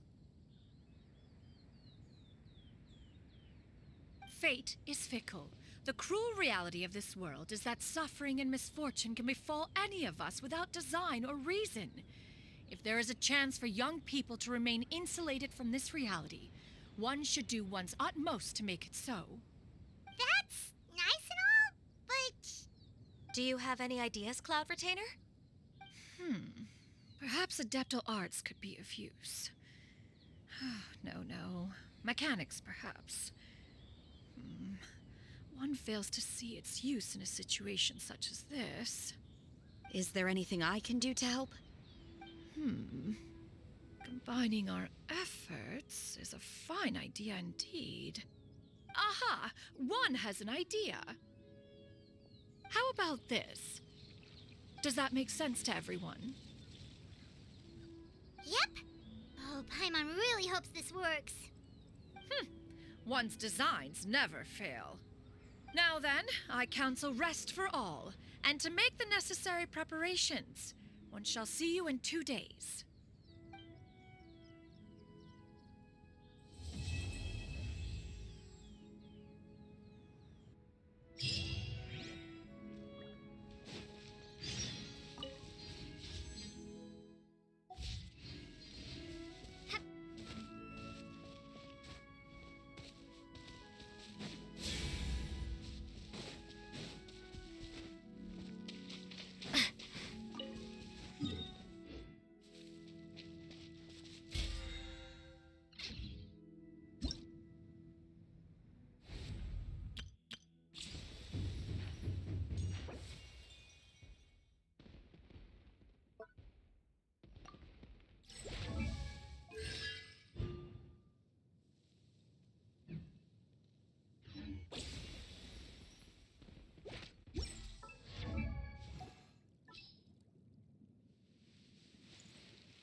now.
Hi, Gumming! Paimon sees you've certainly gotten an early start this morning. Playing games already, are we? Who won this time? You the one buying dim sum again? Hey, when you put it like that, it makes it sound like I'm always the one losing. Ah, perfect. You're all here. There's an important commission I need your help with. All right, I've got the time. Where are the goods? Well, it's not just goods this time. I need you to escort a tea merchant and their wares from Chaoying Village to Liyue Harbor. A very important client has requested to meet with him. Sure. What's this merchant's address? Here. If the client's that important, then this must be a very crucial, very pressing commission, right? Of course, the sooner you complete it, the better. I would advise you to depart as soon as possible. All right, don't work too hard now, Longjo. We'll set off then.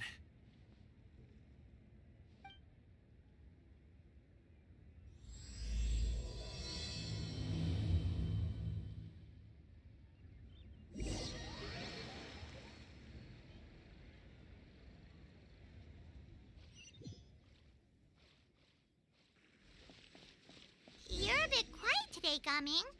Oh, do you want Paimon to tell a story? We're almost there. I'll take a rain check on that.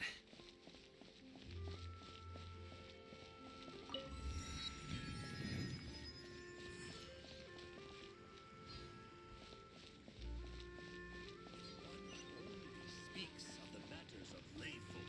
It would be better not to speak at all.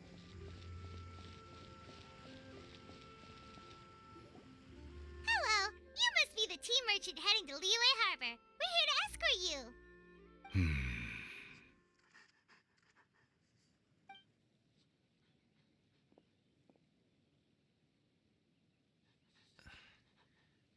Dad? Oh, so you're Gumming's father. It's nice to meet you. Just leave this delivery to him. Trust Paimon, he's got this in the bag. Gumming is super good at what he does. Everyone at the Secure Transport Agency says as much. Even the Ministry of Civil Affairs has nothing but good things to say about him. Seems like you've made some sort of name for yourself, at least. The goods are all in order? Yes, they're all here. Then let's get going. A very important client has asked for you by name. You kinda have to come with us. Paimon doesn't know how we would explain ourselves if you just didn't show up.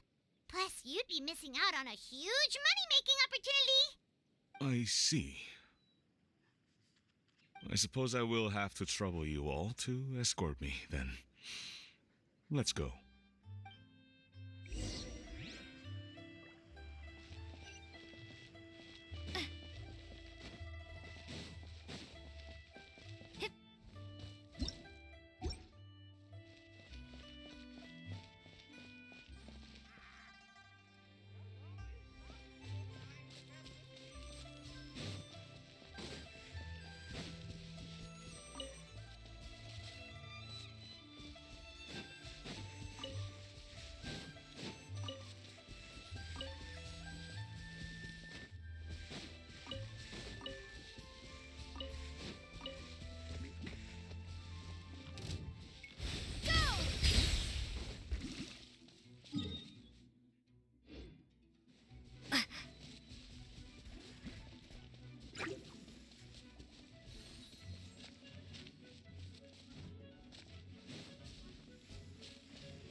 fine.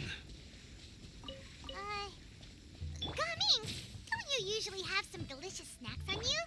Come on, bring them out so we can share them. I'm fine. Thank you. But the winter melon cake he gave us last time was so delicious. Have you ever tried it before, Mr. Ip? Paimon.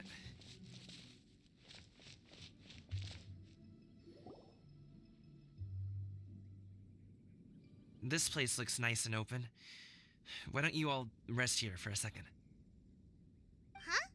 What about you? You're not going to join us? I'm not tired. I'll keep watch. Oh, but Just let him go.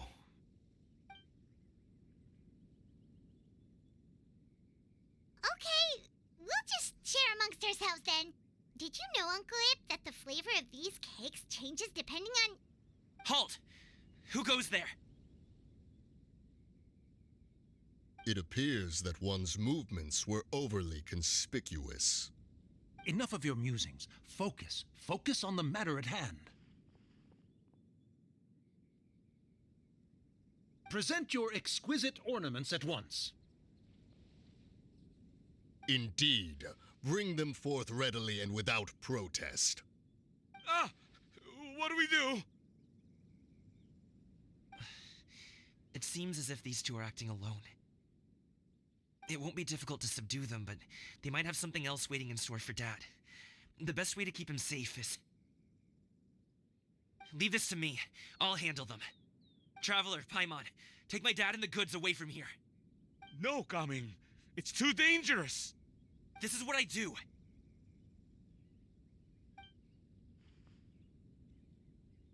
A thorny foe indeed. Let us depart and seek a target softer in blows and disposition. Don't think I'm gonna let you off so easily. Away! Let us away!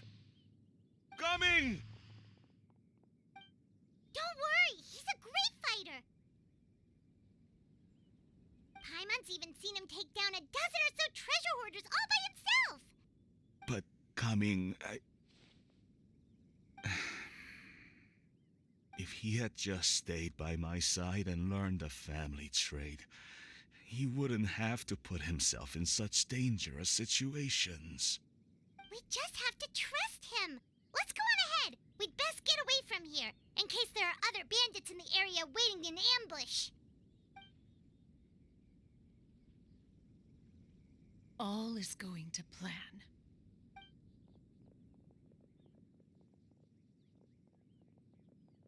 Okay, we should be good to stop here. Yangli?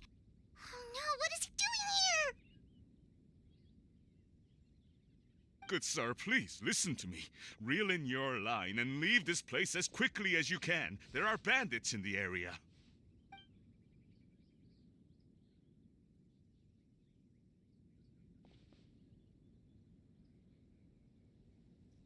Bandits? Acting in broad daylight?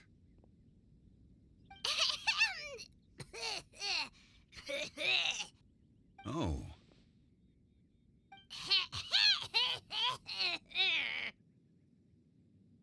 Ah, I see. It appears many people are catching a chill as of late. If your throat is bothering you, Paimon, perhaps some tea and rest are in order. Nope, no need. Paimon's fine. She just, had some cake stuck in her throat.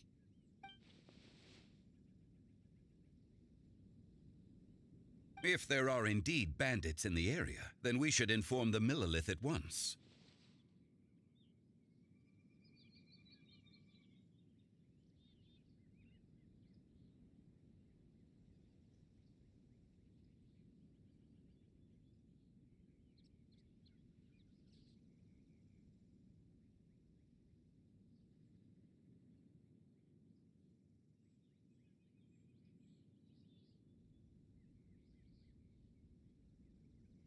Oh? Well, if that's the case, such matters are best left to those with the necessary expertise, wouldn't you agree? I suppose you're right. If ordinary people like us got involved, we would only cause more trouble. Since we find ourselves otherwise unoccupied in this beautiful area, why don't we find a quiet place to relax while we wait for good news? That would be lovely.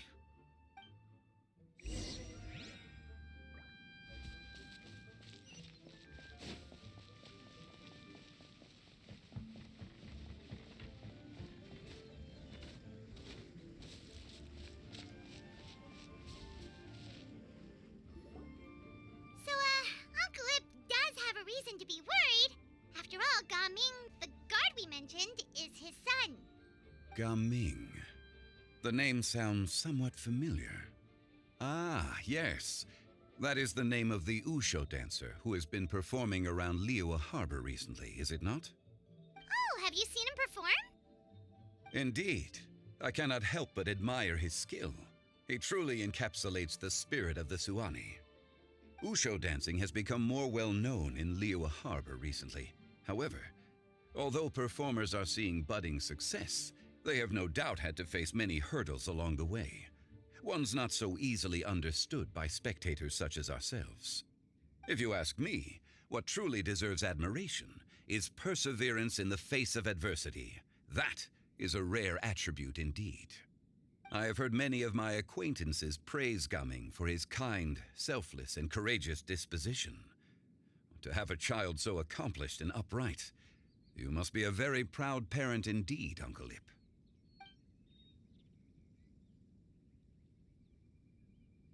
Seems like Zhongli has decided to skip the formalities.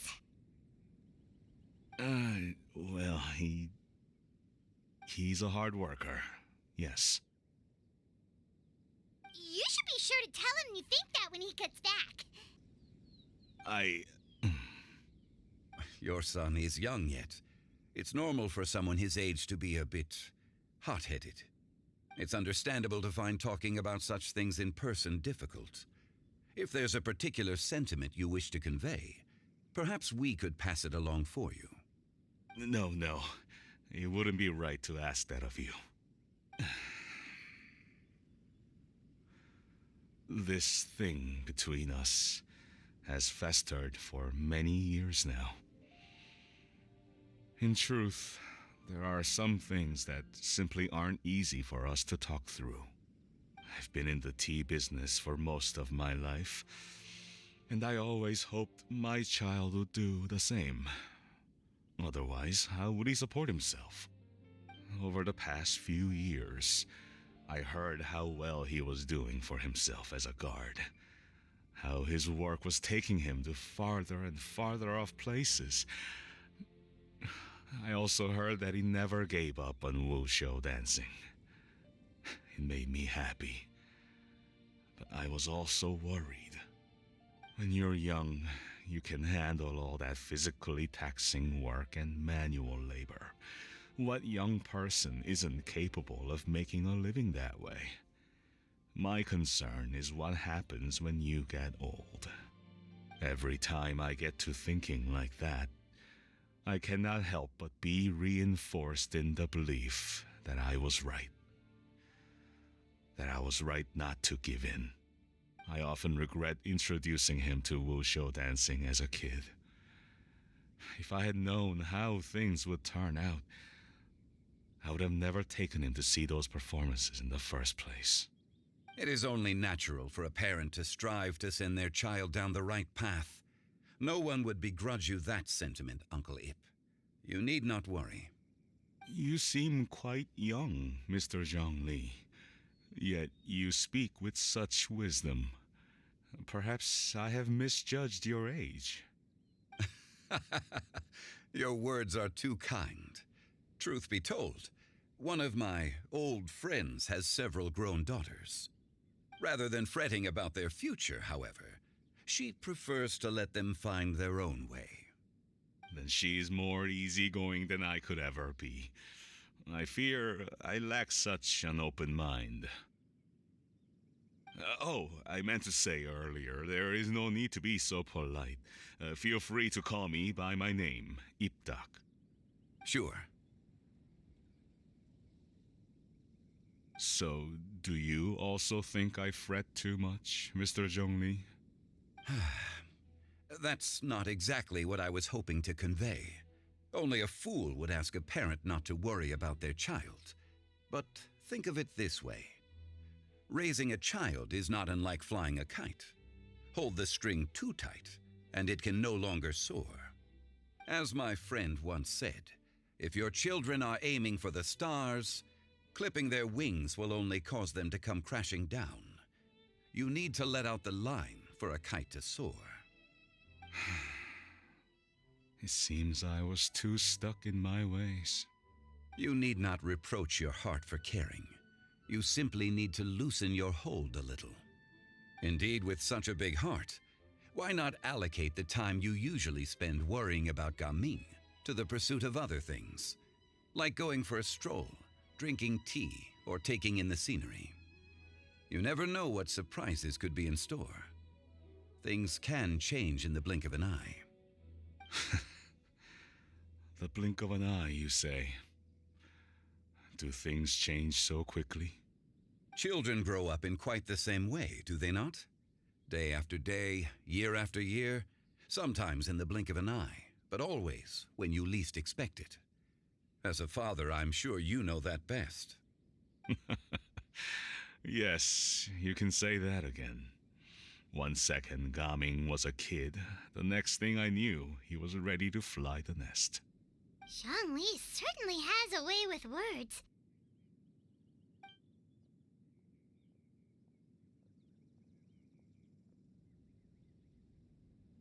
Oh, Gaming is back! Hey, Gaming, we're over here! Dad, Traveler, Paimon. Good, you're all here. Oh, and Mr. Zhongli from the Wangsheng Funeral Parlor? You're here too? A fated meeting indeed. We were just enjoying some pleasant conversation.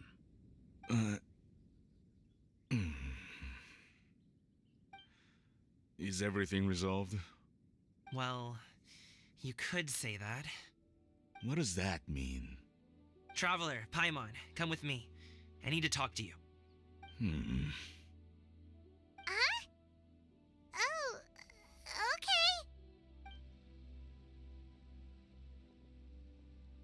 I'll come right out and say it. Those two bandits, you sent them, didn't you?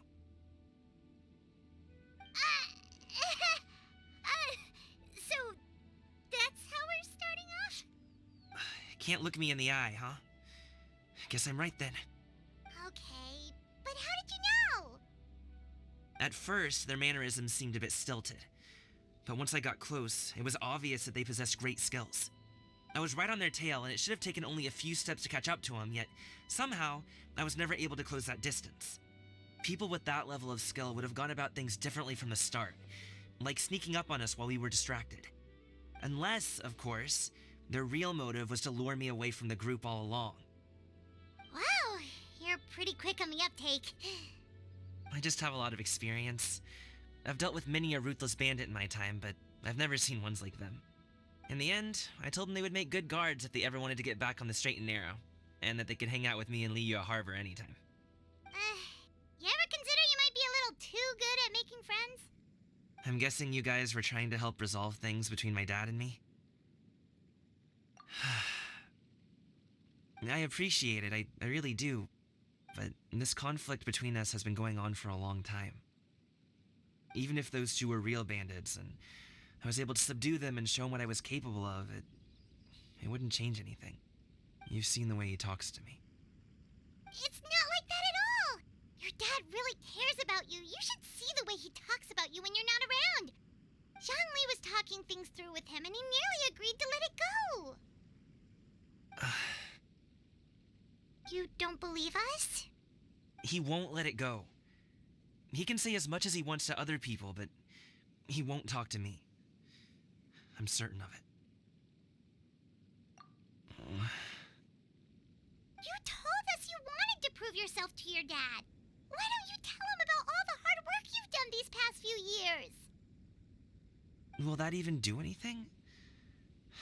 I'm not sure talking is enough. You won't know unless you try. Just like how you won't know if something is delicious unless you taste it. Listen to us.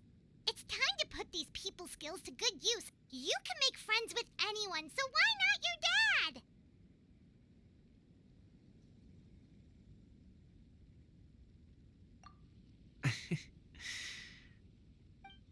I'll do my best.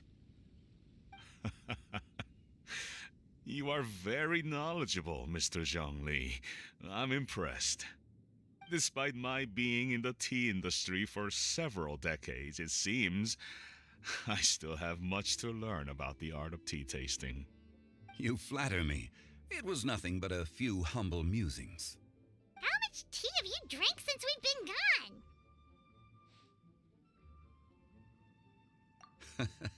Ipdak and I have found many a common interest.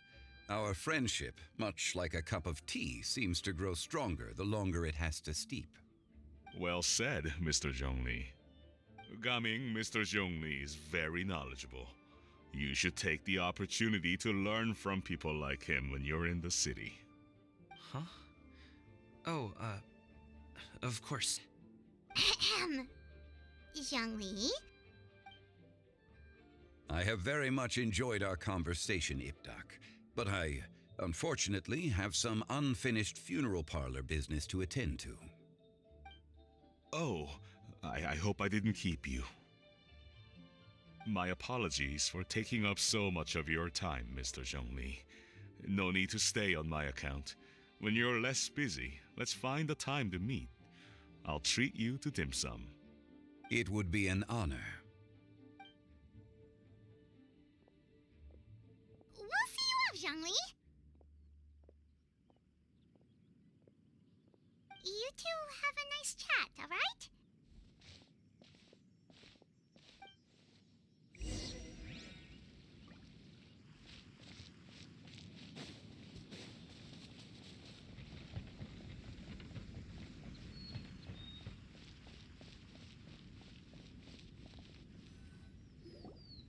Thanks for helping us talk things through with Uncle Ip.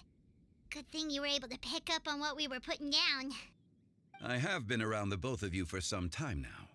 You could say I have a certain level of expertise in that regard. As for my role in the conversation, think nothing of it. I hardly did anything noteworthy. You never change, do you? Why did you have us walk all this way? Paimon thought we just had to go far enough to be out of earshot. A friend approaches. Hello. So, you're here too? I've been here the whole time?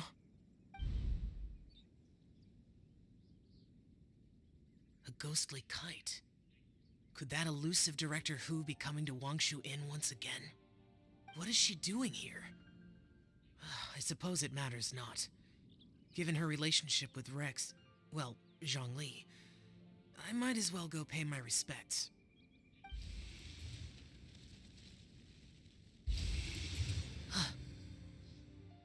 It's you!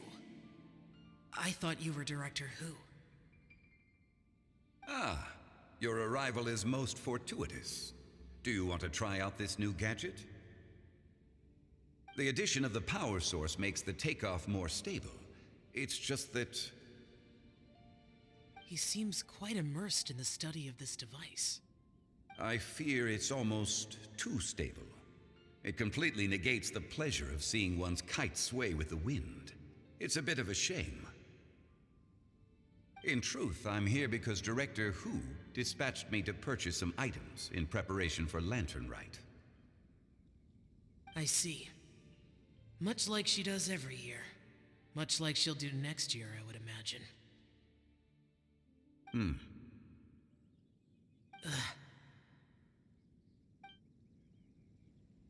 Am I wrong?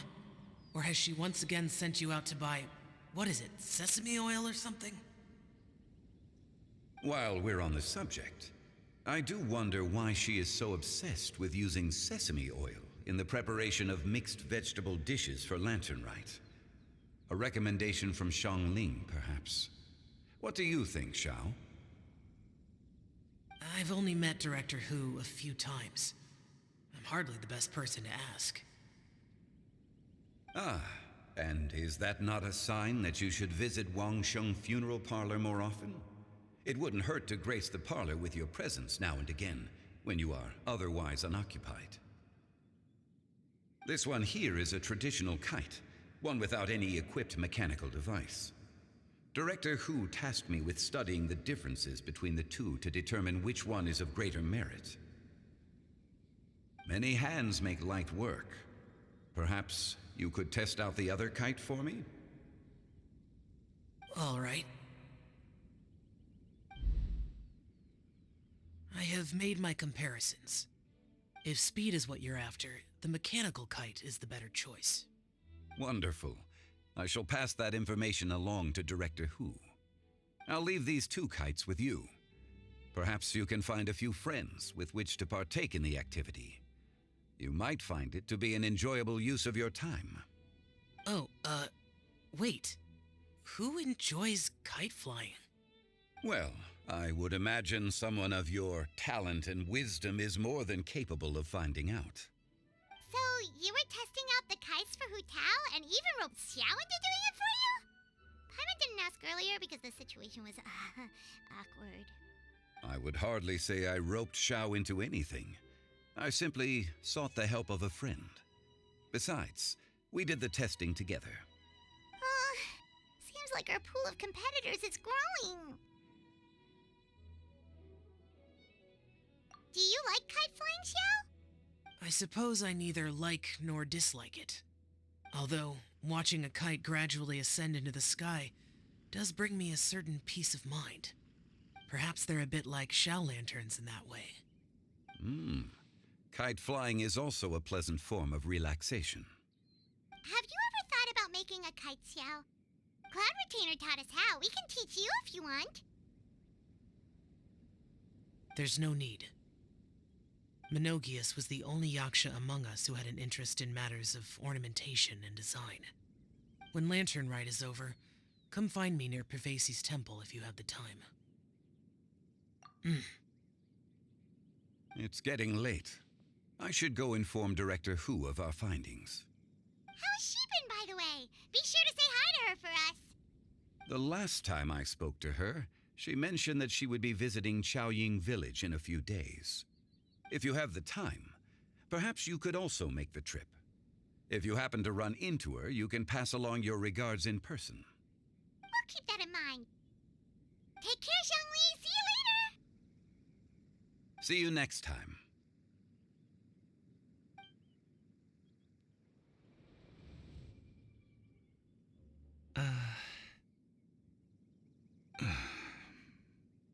Coming. You can go first. I don't have anything to say. Then I'll go. I still don't want to leave Liyue Harbor. Oh. I can't say I support that decision, but... Hey, let me finish before you get all worked up. Sit, Shinhe, sit. You must be tired from your journey. Shall I pour you a cup of tea, or would you prefer something else to drink? No need. I'm not tired. They're gone, Master. Perfect. The time is nigh for us to make an appearance. Do you remember the plan one recounted to you? Yes, Master. We aim to give them a demonstration of familial love. So I'll have whatever you are having. All right. What are Auntie Xianyun and Shanhe doing here? Just how many people are involved in this scheme? I suppose all I can do is just take a seat and see what happens. Perfect. I just so happen to have bought some Sunglow tea recently. It's quite the delectable variety. Or it would be if one has not been forced to drink it every day in the hopes of whittling down one's considerable stash. One has more than had one's fill already. Oh, forget it. Such thoughts detract from the present need to keep up the conversation. Has work been busy during the holiday season? Do you need my help with anything?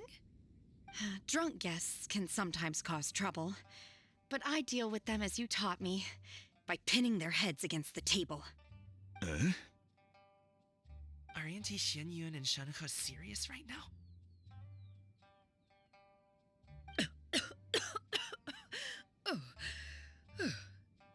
Oh dear. While one was busy orchestrating this act, one seems to have forgotten about Shenhe's various eccentricities. What I meant to ask was, have you made any new friends? We live so far from each other. It would be a great comfort to me to know you were surrounded by good companions. You already know of my past circumstances. Recently, I've been conversing with Guoba in the kitchen at night.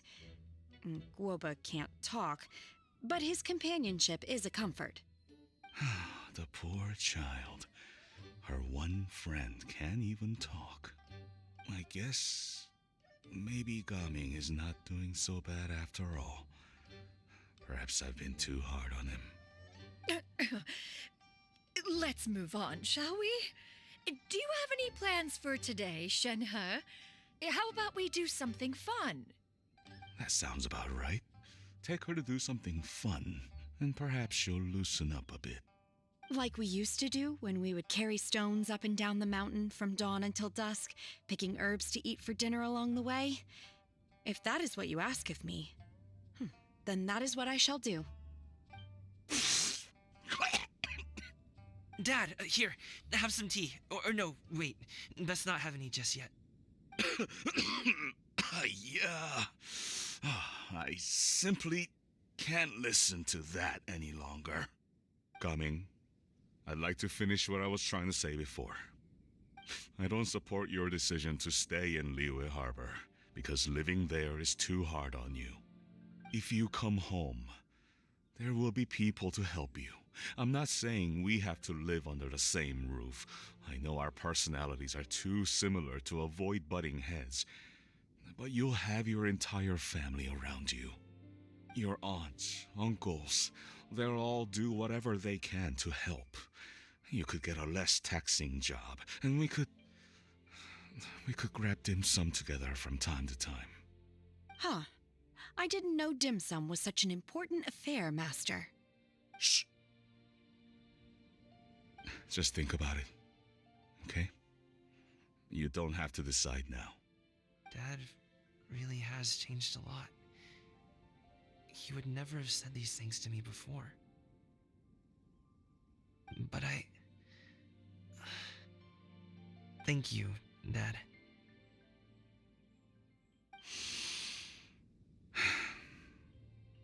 It's been long enough, don't you think? Oh, Paimon sure hopes they've made up by now.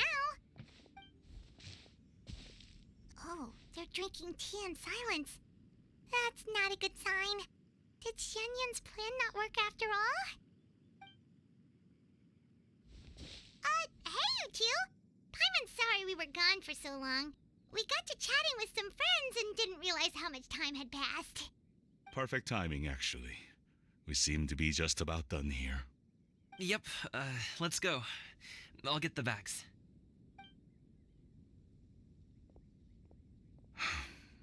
Gaming has grown a lot taller, hasn't he?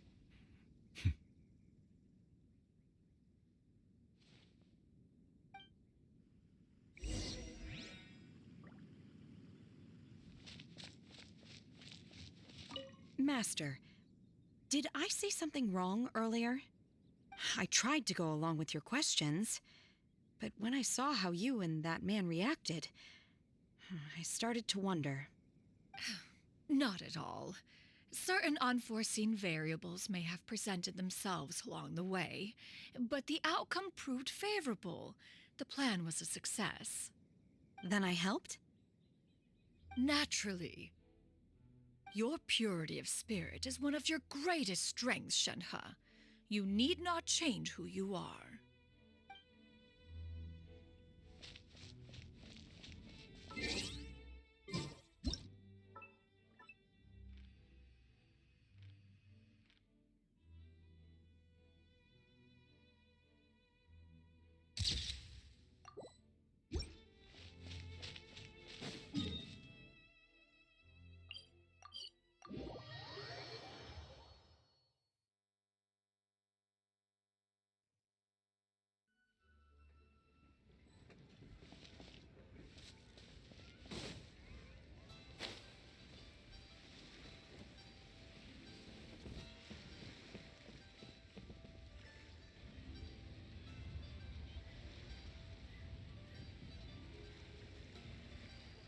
You must be Mr.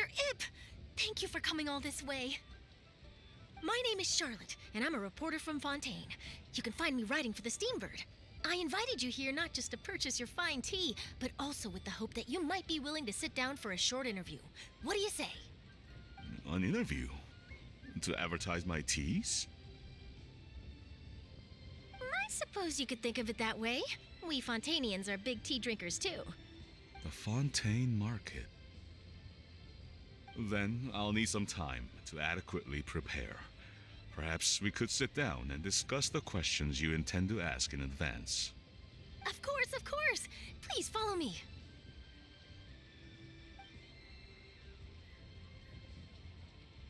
Is this person also involved in your plan? And here I thought I had lots of connections.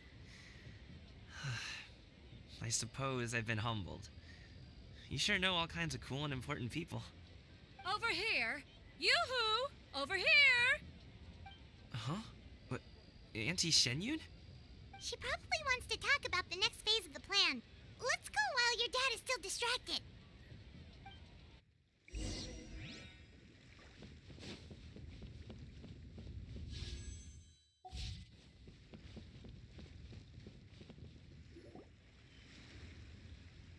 I take it that all is going well?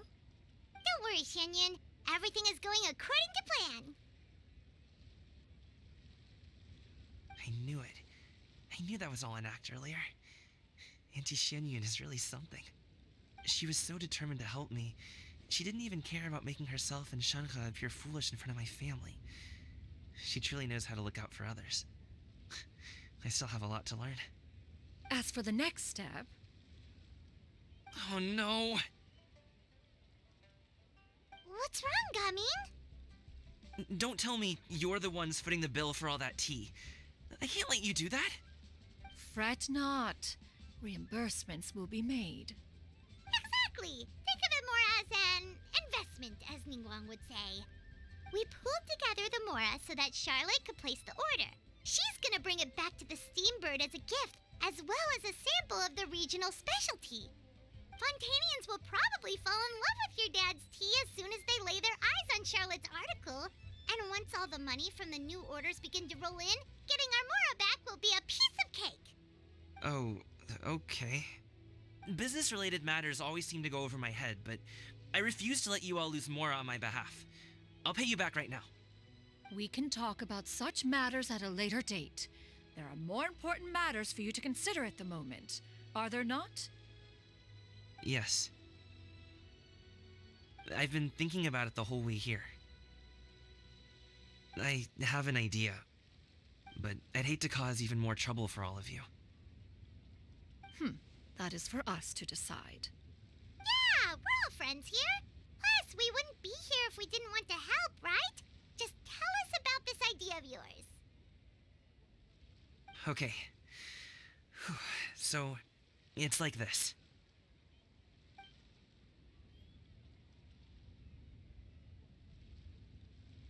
Got it. Just leave it to us. Let's split up and make it happen.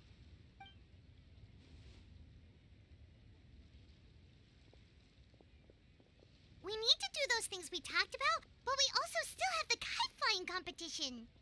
Since Xiao already tested out those kites for us, why don't we also go buy one of those mechanical thingamabobs or whatever they're called? We can attach it to our kite.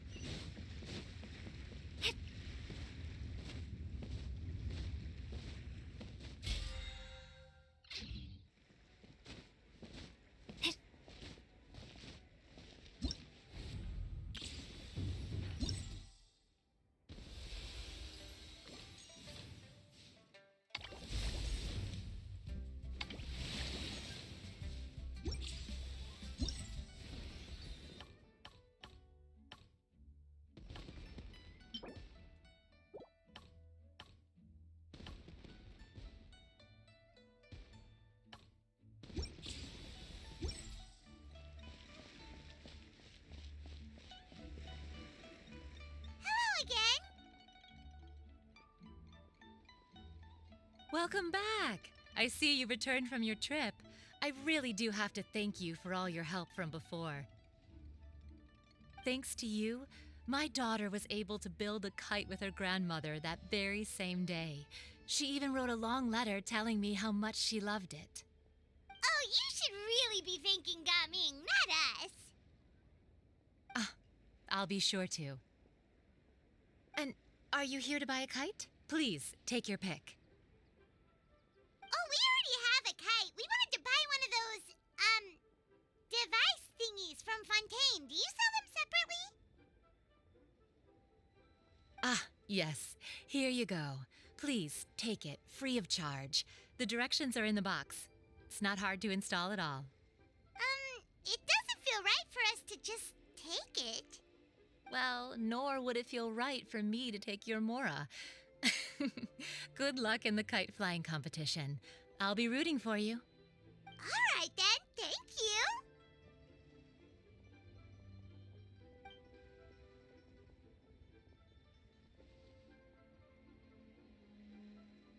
Phew, it's done.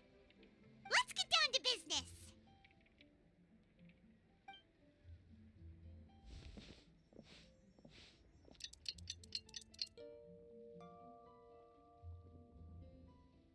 Looks like we finished everything we needed to do.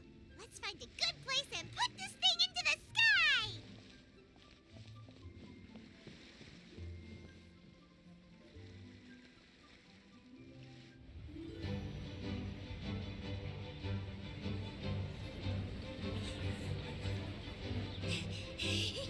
Chi-Chi, we're almost there. Okay.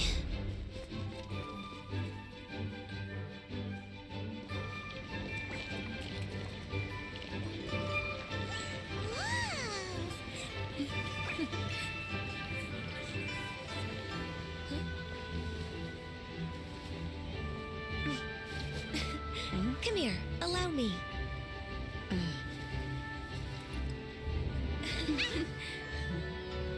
The lantern rite is as festive as ever!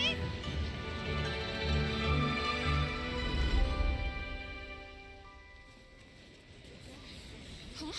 Oh, what's going on? Did something happen? What should we do?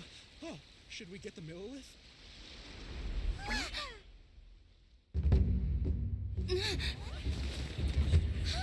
What's that?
Have I taken that many pictures already?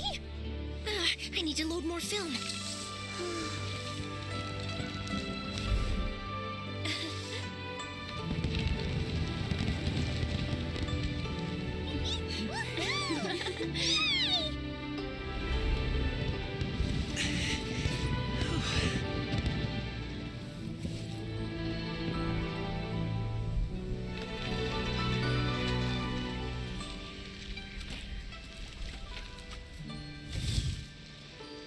Wait. The wind. Oh my gosh! Mommy, I want a big kite like that too! Do you see that kite way out in front? It's so beautiful!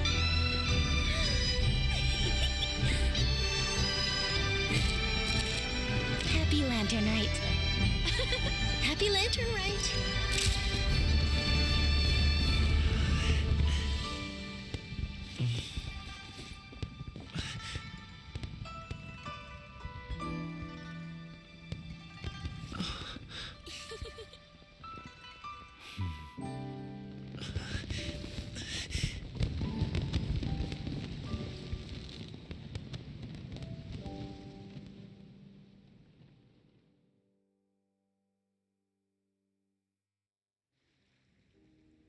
Gaming's performance was so cool, Paimon almost wanted to join in.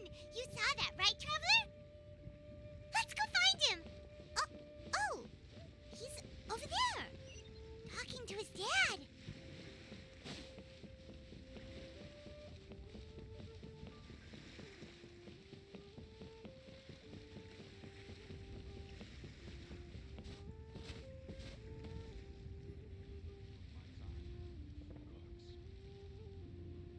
I think I'll head off now, if that's okay. Thank you, little girl. Do you want us to walk you back? No need, no need. Master is waiting for me right over there.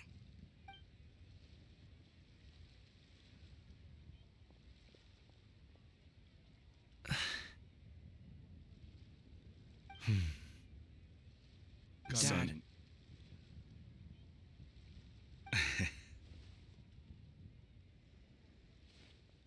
I suppose I'll go first this time. Okay.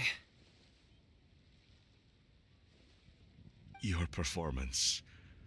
I've seen many wushou dances in my time, but I've gotta admit, what you pulled off there was breathtaking. Wow. I never thought I'd live to hear you say that. You're serious about doing this professionally? Absolutely. I know it'll be difficult, but... Then it doesn't matter. What I mean to say is, of course it'll be difficult. But if that's your decision, if that's your dream, then it doesn't matter how difficult it is. As long as you put in the work, then any obstacle can be overcome in time. Really, when I was young, I also... Actually, how about we save that story of my past for another time? All I really want to say is, I've changed my mind. And much like this kite, you also deserve to soar to new heights. Dad. Son. Son? Haven't heard that in a while. I bet you're wondering what's gotten into me saying all this. Well, a little bit, yeah. Anyway, I know I've never found the chance to say this before, but... to me, Gaming, you've always been a great kid.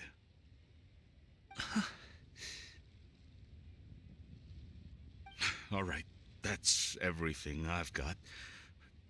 Did you have something you wanted to say, or...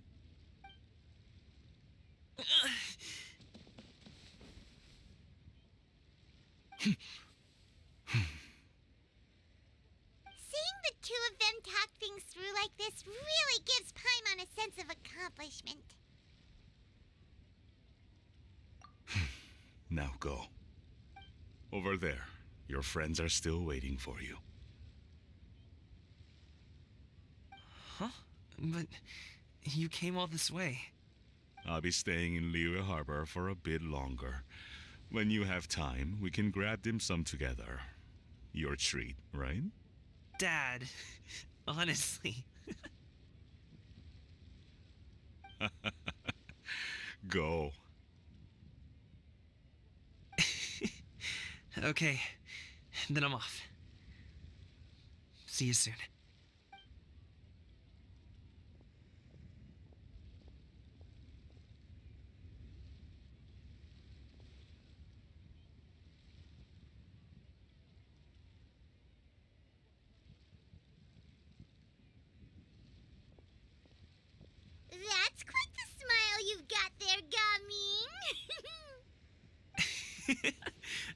Really?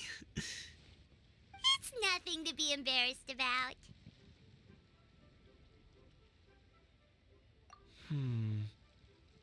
I'd like to find and thank Auntie Xinyun, as well as everyone else who's helped me out.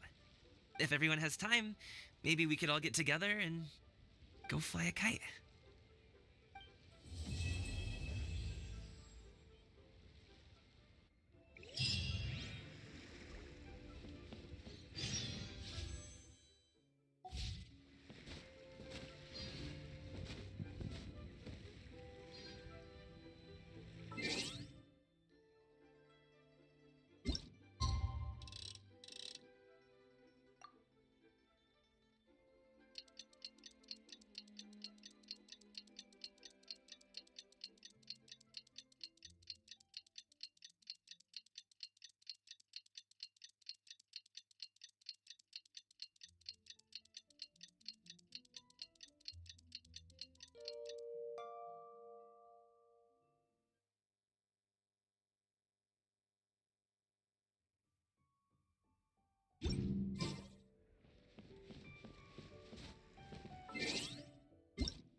Oh, Paimon almost forgot! Didn't Zhongli say Hu Tao was also planning on spending some time in Qiaoying Village? We didn't have anything else to do today, right? Why don't we go have a look around? Maybe we'll run into her.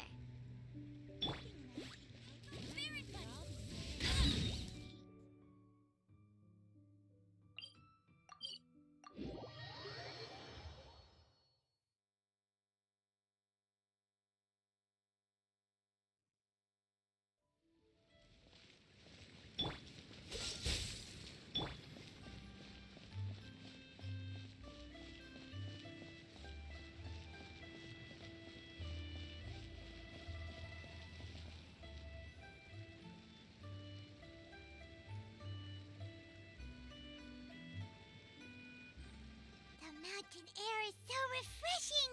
It makes Paimon feel like she could float around all day and never get tired! Cream! Gummies! Fuel fruit! Huh? Did you hear that? Sunshine!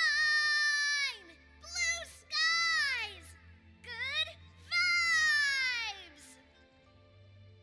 Right? So Paimon wasn't just hearing things. That voice sounds really familiar. Well, we've got the time. Why don't we go check it out?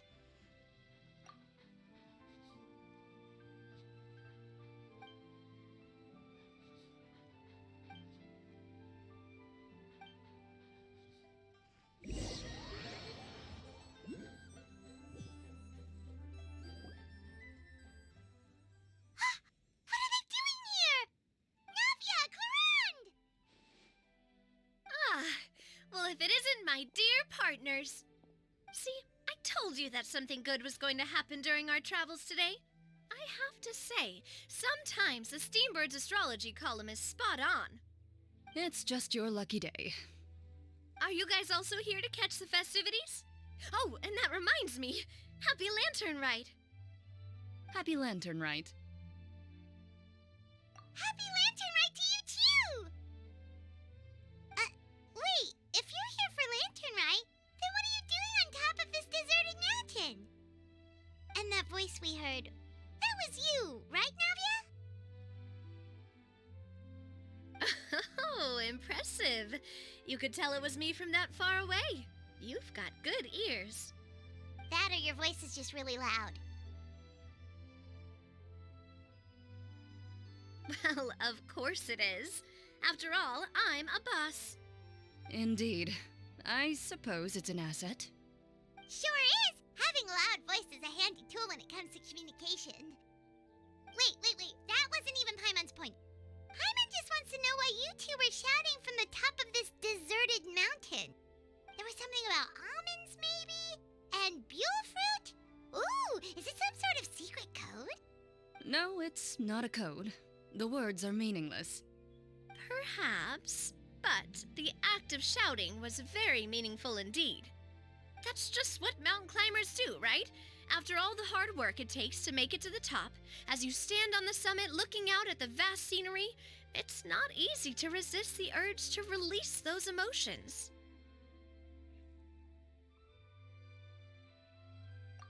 Exactly. You get me, partner.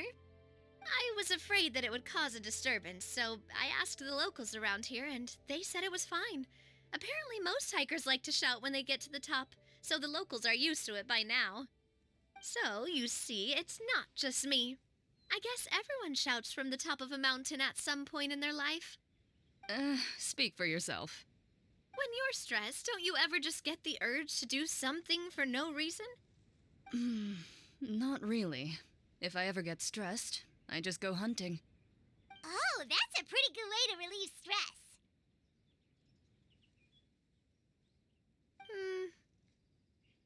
What I choose to hunt depends on my mood. Huh?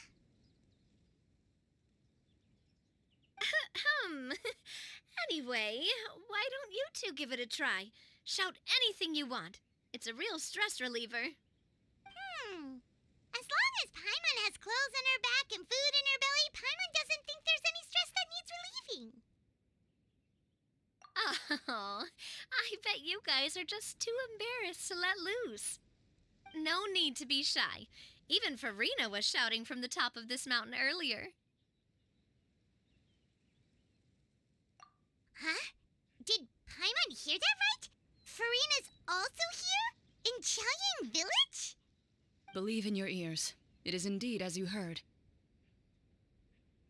Actually, the reason we climbed this mountain in the first place was also because we heard the sound of shouting. Yes, we could just about make out someone yelling things like, "Help me!" and "What should I do?" So we hurried up here to check it out. And what do you know? Miss Farina was standing right there, all red in the face. She practically sprinted back down the mountain the minute she saw us.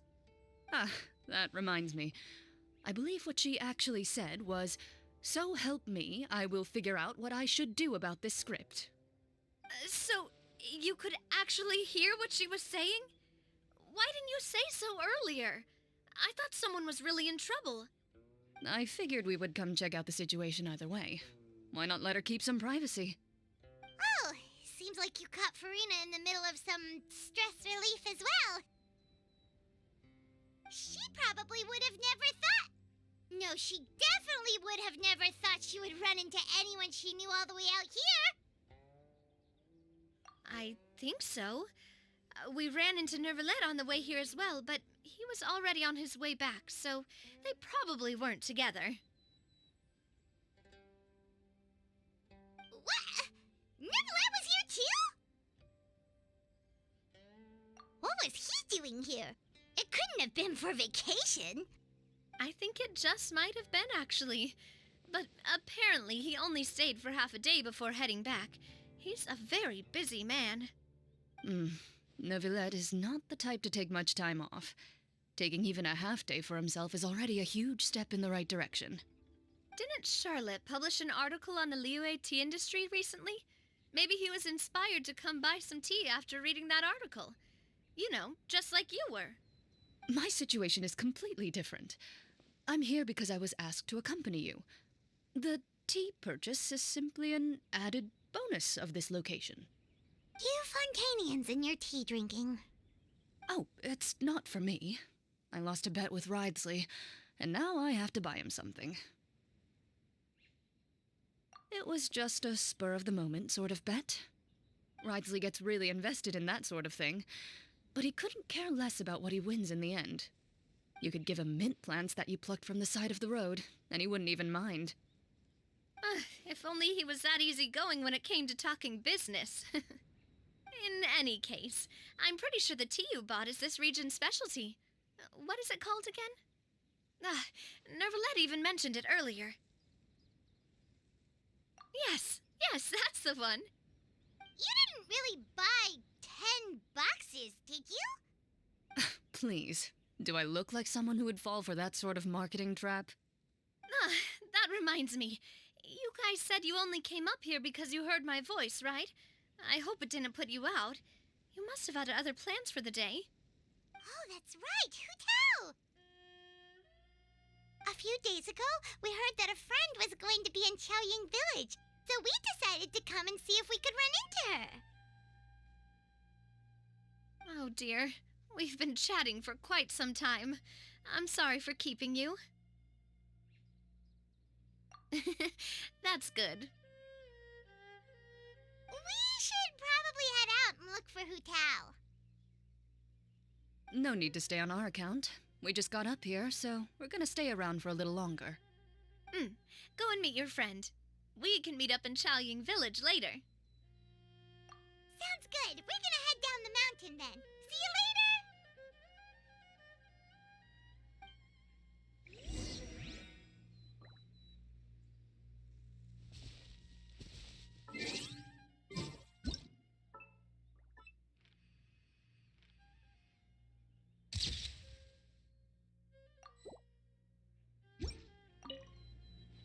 What do I have to do to get you to yell from the top of this mountain? Name your price. You really want to hear it that bad, huh? I'm just curious is all. I have a feeling you'll say something amazing. I will pass. I prefer to let actions speak louder than words.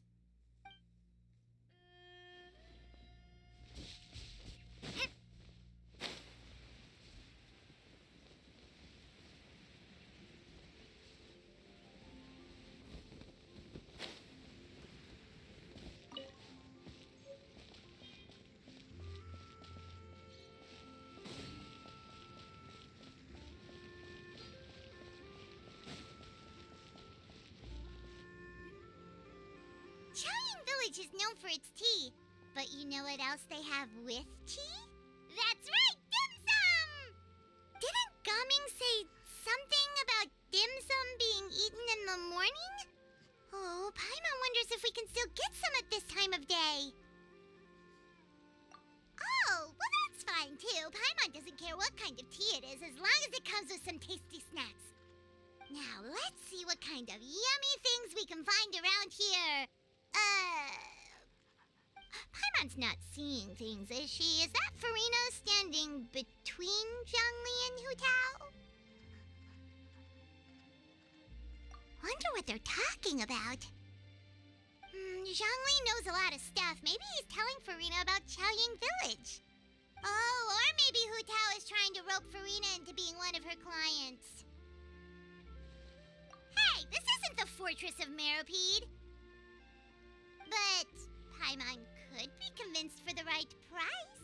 Let's say loser buys the winner 3 huge bowls of seafood kanji. Since Zhongli is there, Paimon bets things are pretty tame. It's decided then. Paimon votes for tour guide Zhongli. All right, no time to waste. Let's go see who's right.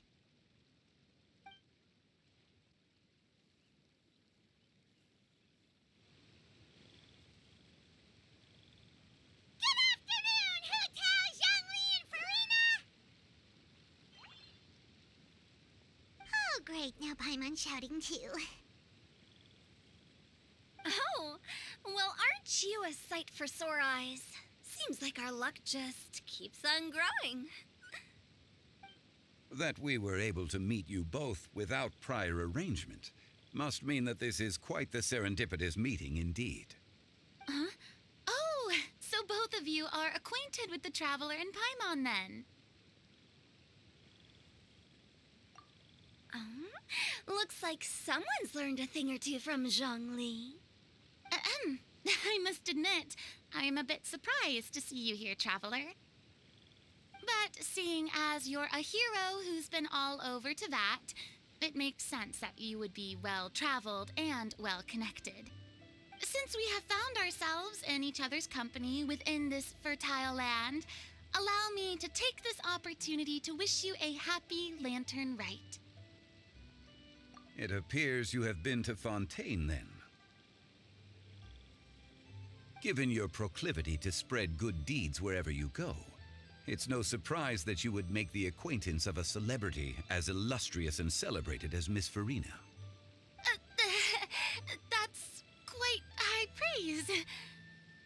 I mean to say is, you flatter me, Mr. Zhongli. Although I've built up a certain following within Fontaine, it is no reflection of strength or wisdom. I stand before you right now as nothing more than an ordinary traveler in search of beautiful scenery and creative inspiration. There is definitely more to Mr. Zhongli than meets the eye. I could tell as much from our conversation earlier. Given his breadth of knowledge on both academic and worldly matters, there's no way he hasn't heard about what happened in Fontaine. Is he just feigning ignorance for my benefit? No. Yeah. You're no common tourist. I simply won't have you talk about yourself that way. Huh? Does that mean Hu Tao also knows? You may not have heard, friends, but... Miss Hu Tao... Miss Farina is now one of my esteemed clients. Yep.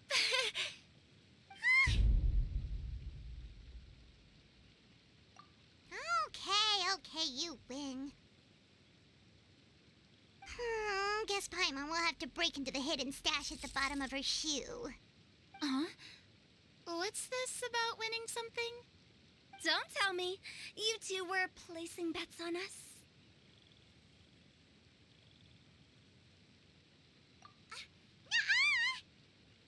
We just saw you guys standing on the side of the road and couldn't help but take guesses as to what you were talking about. Oh, I see. That means you, my friend, must have guessed that I was trying to promote my business to Miss Farina. That I do, my friend. What was Paimon's guess then? Paimon thought Zhongli was showing the newbie around. By newbie, you mean me, right? If that's the case, then Paimon's guess was also correct. Oh, that's right. Mr. Zhongli was telling me about some great sightseeing spots in the area. Ha! You see? Paimon was right too! Since both of our guesses were right, there can't be a winner or a loser. Hey, don't be upset, traveler. How about this? You buy Paimonable and Paimon will also buy youable. As for the third bowl... Since I was the subject of the bet, perhaps it should go to me? You know, as a congratulations for the huge deal I just struck. I was just joking. Anyway, I should be the one treating you. The funeral parlor is about to bring in quite the sum after all. Oh, Paimon almost forgot to ask about the most important question. Something happened recently, Farina?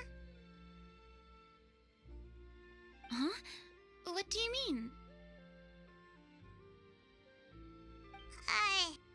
Well, you know, with you enlisting the services of Wangsheng Funeral Parlor and all.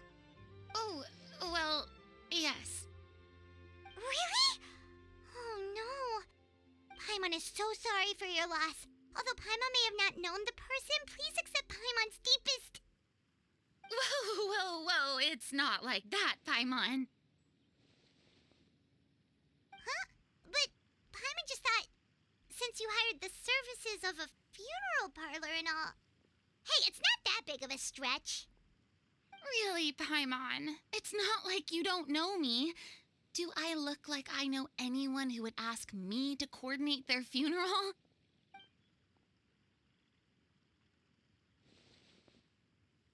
Miss Hu Tao is simply helping prepare some props for my film. Not too long ago, I read a collection of horror stories from Liyue. The content was spectacular. In fact, I still feel the need to sleep with the light on even now. Anyway, that's not the point. Now that Fontaine's biggest star has returned to the stage, I figured it's about time the industry enjoyed a breath of fresh air. Hey, that's pretty good. I'll have to remember that for my ad posters. Oh, Paimon sees. That makes a lot lot of sense. So, did you come to Liyue just to enlist the services of Longsheng Funeral Parlor? Well, not exactly. My original plan was to just relax and enjoy the sights. But then I ran into Miss Hu Tao and Mr. Zhongli, and well, you know the rest. I suppose it was meant to be. It was a fated meeting indeed. Zhongli sure loves his lofty turns of phrase. But if you ask me, it's all thanks to that man who stopped to ask for directions. Oh? Who was it? It's someone you know. Wanna take a guess? What? How did you guess that on your first try? Very impressive, my friend. Your guessing game is spot on today.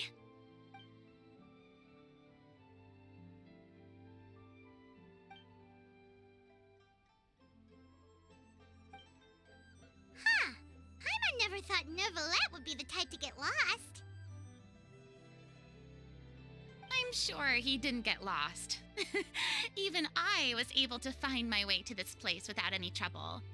He was already getting ready to leave by the time I arrived. He just wanted to ask someone about the quickest way to get back to Fontaine. Yup, that's exactly what he asked. This area is full of mountains and rivers. It's normal to not know the fastest route. So, were you the one that pointed him in the right direction, Hu Tao? Of course. I'm also a guide of sorts, you know. So naturally, I also have a great sense of direction. But speaking of your friend... What about him? He doesn't get out much, does he? Ah, no wonder. He was stiff as a board and way too polite. I would have never guessed he was here on vacation if you hadn't told me. All in all, he was only here for half a day. I'm pretty sure he is the only one who would consider that to be a vacation. Oh? This gentleman you speak of must keep a demanding schedule. I'm sure he does. You didn't see him, but he was dressed like he was about to attend some important meeting. It wasn't anything like what someone would wear on vacation. Is that so? Wait, you didn't see him, Zhongli? Unfortunately, no.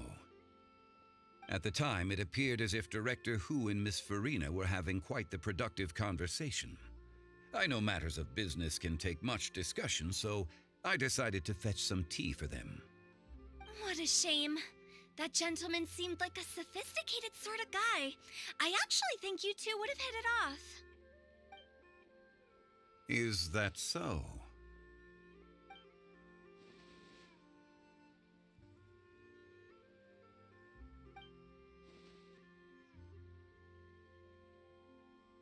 Hmm?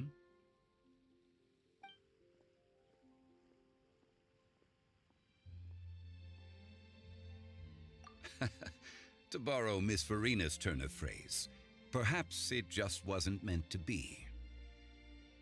Well, with the traveler around, I'm sure you'll have a chance to get to know each other at some point. That's right. She's got more friends than she knows what to do with.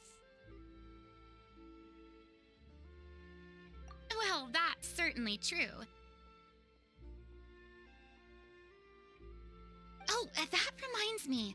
If you get the chance, you should try and talk to Neuvillette into loosening up a bit. Just tell him the Palais Mermonia isn't going to fall apart if he disappears for a few days. He shouldn't keep himself cooped up all the time. Even clams open their shells to let in fresh water every once in a while, right? If he's really that much of a stickler for protocol, he can fill out a leave of absence request. He'd have to approve it himself since he handles that sort of thing now, but you know what I mean. Seems like this gentleman is also in charge of something pretty important.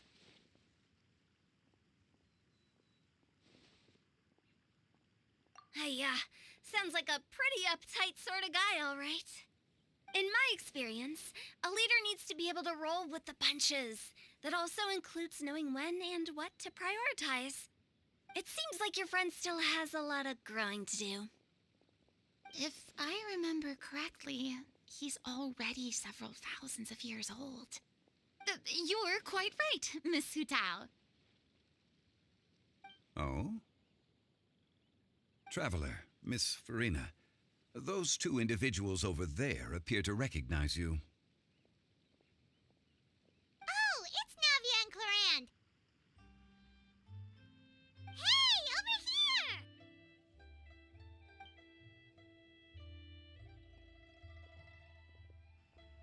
We saw you all chatting over here, and we're wondering if we could join in. Please, excuse the interruption. Oh, so polite. No apologies necessary. Any friend of the Traveler and Miss Farina is a friend of mine.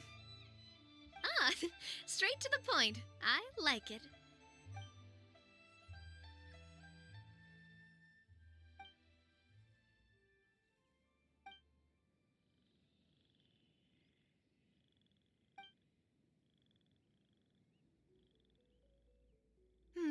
It's getting late. If we want to catch a boat back before dark, we should probably get going. Indeed. Then, Miss Farina, Oh, yes? when are you planning to head back? Do you need us to escort you? Oh, I don't think that will be necessary. I mean, you're not my subordinate anymore. You don't need to look after me. I didn't mean it that way. It's normal for friends to travel home together if they run into each other on the road. There are a lot of mountainous roads in this area. I imagine they'll be even harder to navigate after dark. Exactly. Just like in those ghost stories. 8 paths converge in a wood. Beside them an old house is stood. If you dare to go inside, not a soul will greet your eye. But if you take a closer look, there may be something you mistook. A candle flickers to and fro, yet there is no wind to make it so. What is its secret? What could it mean? In this wood, where mystery screams. Ooh.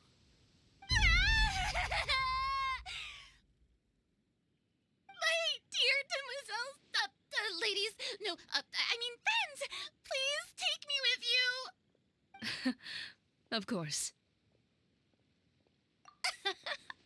Gotta say, Farina, you are really quite the character. By the way, did I hear you mention that Clorand used to work under you? Then you must have also been a leader at some point. Well, that's, all in the past now. Besides, being a leader is hard. It wasn't the right job for me. I prefer how things are now.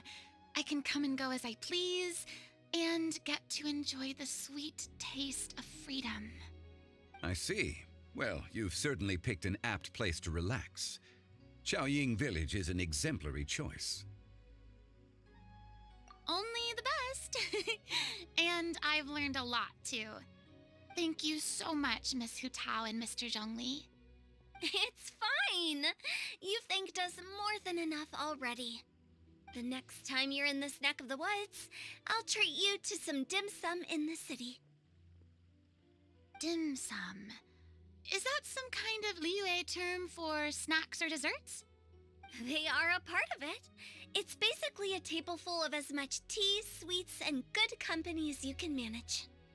Oh, so it's basically a tea party. Sounds great. Make sure to order the winter melon cake and the lotus flower crisp. They're so sweet and delicious, Paimon knows you'll love them. Ooh, okay.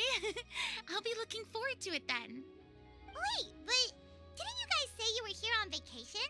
How come you're all going home empty-handed?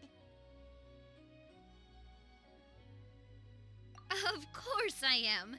I bought tons of fun things to bring home with me. A kite, a parasol, a little tin frog that jumps. Oh, and a stuffed toy of a mythical beast.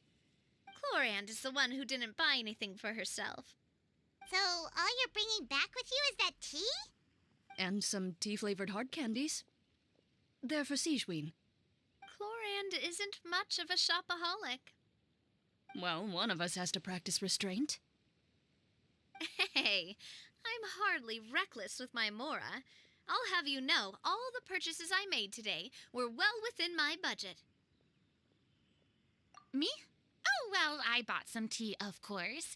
I just had to try all the varieties recommended in the Steambird. Other than that, just some bits and bobs, you know. A little bit of this, little bit of that. They should all be things I can use, I think.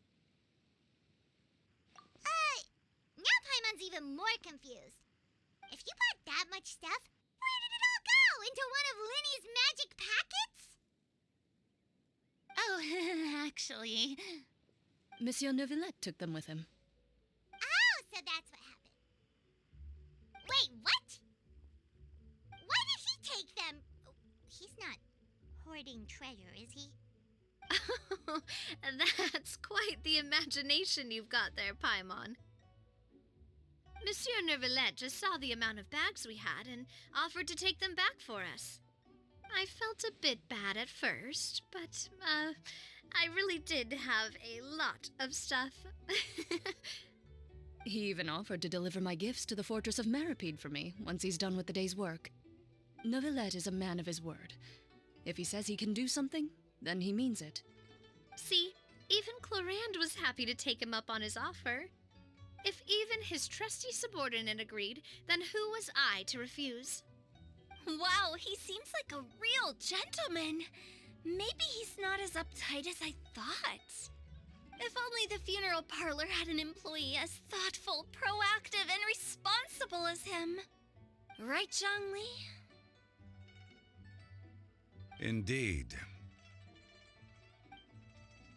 Chlorand said Neuvillette offered to deliver her gifts to Risley. So if we go to the entrance of the Fortress of Meripede, maybe we'll run into Neuvillette. But we don't know exactly when he'll show up.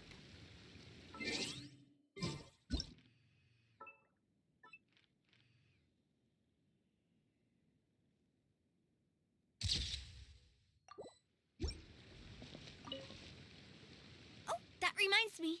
A new year of work is about to begin. If there's anything you want to talk about, Zhongli, you know you can come to me. I'm all ears. Does the director have any concerns? It just seemed like you were a bit preoccupied today, and much less talkative than usual. You barely said anything other than, "Is that so?" and "Indeed." If you ask me, I'd say you're having a midlife crisis. You're getting to be around that age after all. Is that so? I jest. Given its distance from the city, Chaoying Village enjoys a much slower pace of life. Surrounded by such peace and tranquility, I also seem to have developed a proclivity for inactivity. I apologize for making you worry. I see. What do you think, Traveler? Is this atmosphere putting you in a lazy mood too? Wow, you are getting really good at these kinds of lines. Indeed.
it's you. It has been some time since our last meeting. Few people frequent this location. Since I was able to conclude my work early for the day, I thought I might take a walk and avail myself of this area's peace and quiet. You call this early? Do you always work this late, Neuvillette? Strictly speaking, that depends on the agenda for the day. I am hardly bereft of time, however, so working late is of little consequence to me. Really? If you have so much time on your hands, then why did you only go to Chaoying Village for half a day? First, I should clarify that I was referring to my lifespan, rather than the time at my disposal on any given day. Second, I was unaware you possessed knowledge of my trip to Chaoying Village. I see. Thank you for informing me. Yes, they have been safely delivered. I have to hand it to Clorand. Just a simple gift delivery, and she has the great and mighty Udex at her beck and call. I was just passing through. It was merely an act of convenience. All right. Then I hereby confirm receipt of the goods on behalf of the staff of the Fortress of Meripede. A verbal receipt of confirmation? Is such a formality really necessary for a small matter such as this? Guess not. This quantity of tea, though, seems a little excessive for a gift, don't you think? Before you know it, they'll start accusing me of taking bribes. About that. Much of that is my own excess, I'm afraid. Oh? Why? What happened? It was buy 10 boxes, get half off. Ah, that explains it then. Well, go ahead and leave them to me. I'll get through this stash as fast as I can. You have my thanks. Oh, there's something else I'd like to give to you. This is a stone slate, engraved with a symbolic design. While that is an apt description, it is in actuality a legal codex. A legal codex, huh? Before the advent of modern writing utensils, information was recorded on stone slabs such as this. The law was no different. Okay. Since ancient times, the scales of justice have symbolized the fairness and impartiality of judiciousness. As a tribute to that sentiment, this slate was designed after a traditional legal codex and engraved with a symbol instead of text. During my travels recently, I chanced upon a roadside stall offering tourists the opportunity to try their hand at the ceramic arts, so I decided to have a go. We joked with Clorand some time ago about gifting you a legal codex. So, here you go. Ah, so that's what this is about. I did not expect you to remember it as well. In any case, I hope this can be considered as a reasonable attempt to join in on the banter. It is a very good attempt. I suppose I shouldn't be surprised. Even your sense of humor centers around the law. That's an impressive level of commitment. Well, a gift of this significance deserves to be put on display, and I know just the place. Front and center in the fortress's showroom. Surely there's no need for such a grand gesture. Just kidding. I don't have anything like a showroom. But we do have a storage room. We can put it next to all the mechanical parts Sijuin has collected. That sounds good to me. So that's what you were doing in Chaoying Village. Indeed. Of course, while I was there, I also took the opportunity to taste the local spring water. The aftertaste is much purer than what I have delivered to me in Fontaine. It stands to reason that the long-distance transport has a tendency to imbue the water with extraneous emotion. If you want to experience the true flavor, you simply have to go to the source. Perhaps I should organize some time off to do the same elsewhere. Then we are of the same mind. It appears my desire is justified. If you say so, but you know you don't have to justify a vacation, right? You can just take one. After all, you're hardly bereft of time. You can do whatever you want. You're quite right. I suppose I suffer not from a lack of opportunity, but rather a lack of inspiration. However, after reading a few articles about Liyue's holiday traditions, the idea popped into my head and made itself quite at home. Seeing as I was free of responsibilities for the morning, I decided to depart at once. Refreshing. My spontaneous outing seemed to inspire quite a few other spontaneous decisions as well. Take, for example, my foray into ceramics. At first, soil from the ground is granular and unforgiving, but add the right amount of water, and it becomes soft, moldable, and able to take shape. In the past, I never thought about how quotidian vessels were crafted, but now I have participated in their very making. This is also something I made today.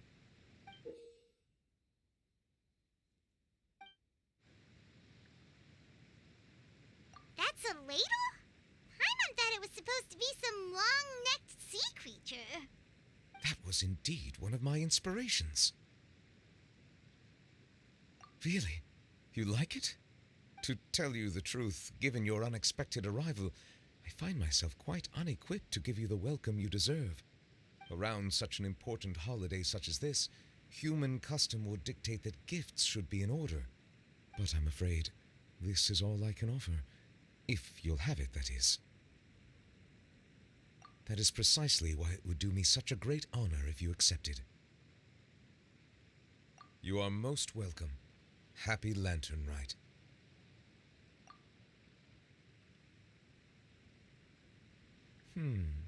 Approve a leave of absence request for myself. That sounds like it could easily lead to a vicious cycle of self-indulgence, something which couldn't be in further violation of protocol. But I suppose I understand her point.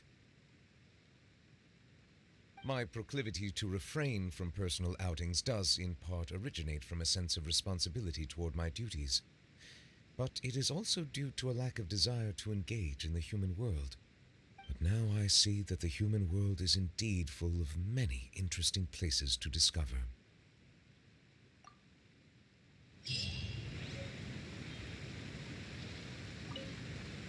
Lantern Rite marks the start of the new year in Liyue. In the spirit of the season, then, I wish you a year of success as vast and endless as the open ocean.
answer from this world?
You're in for a little shock.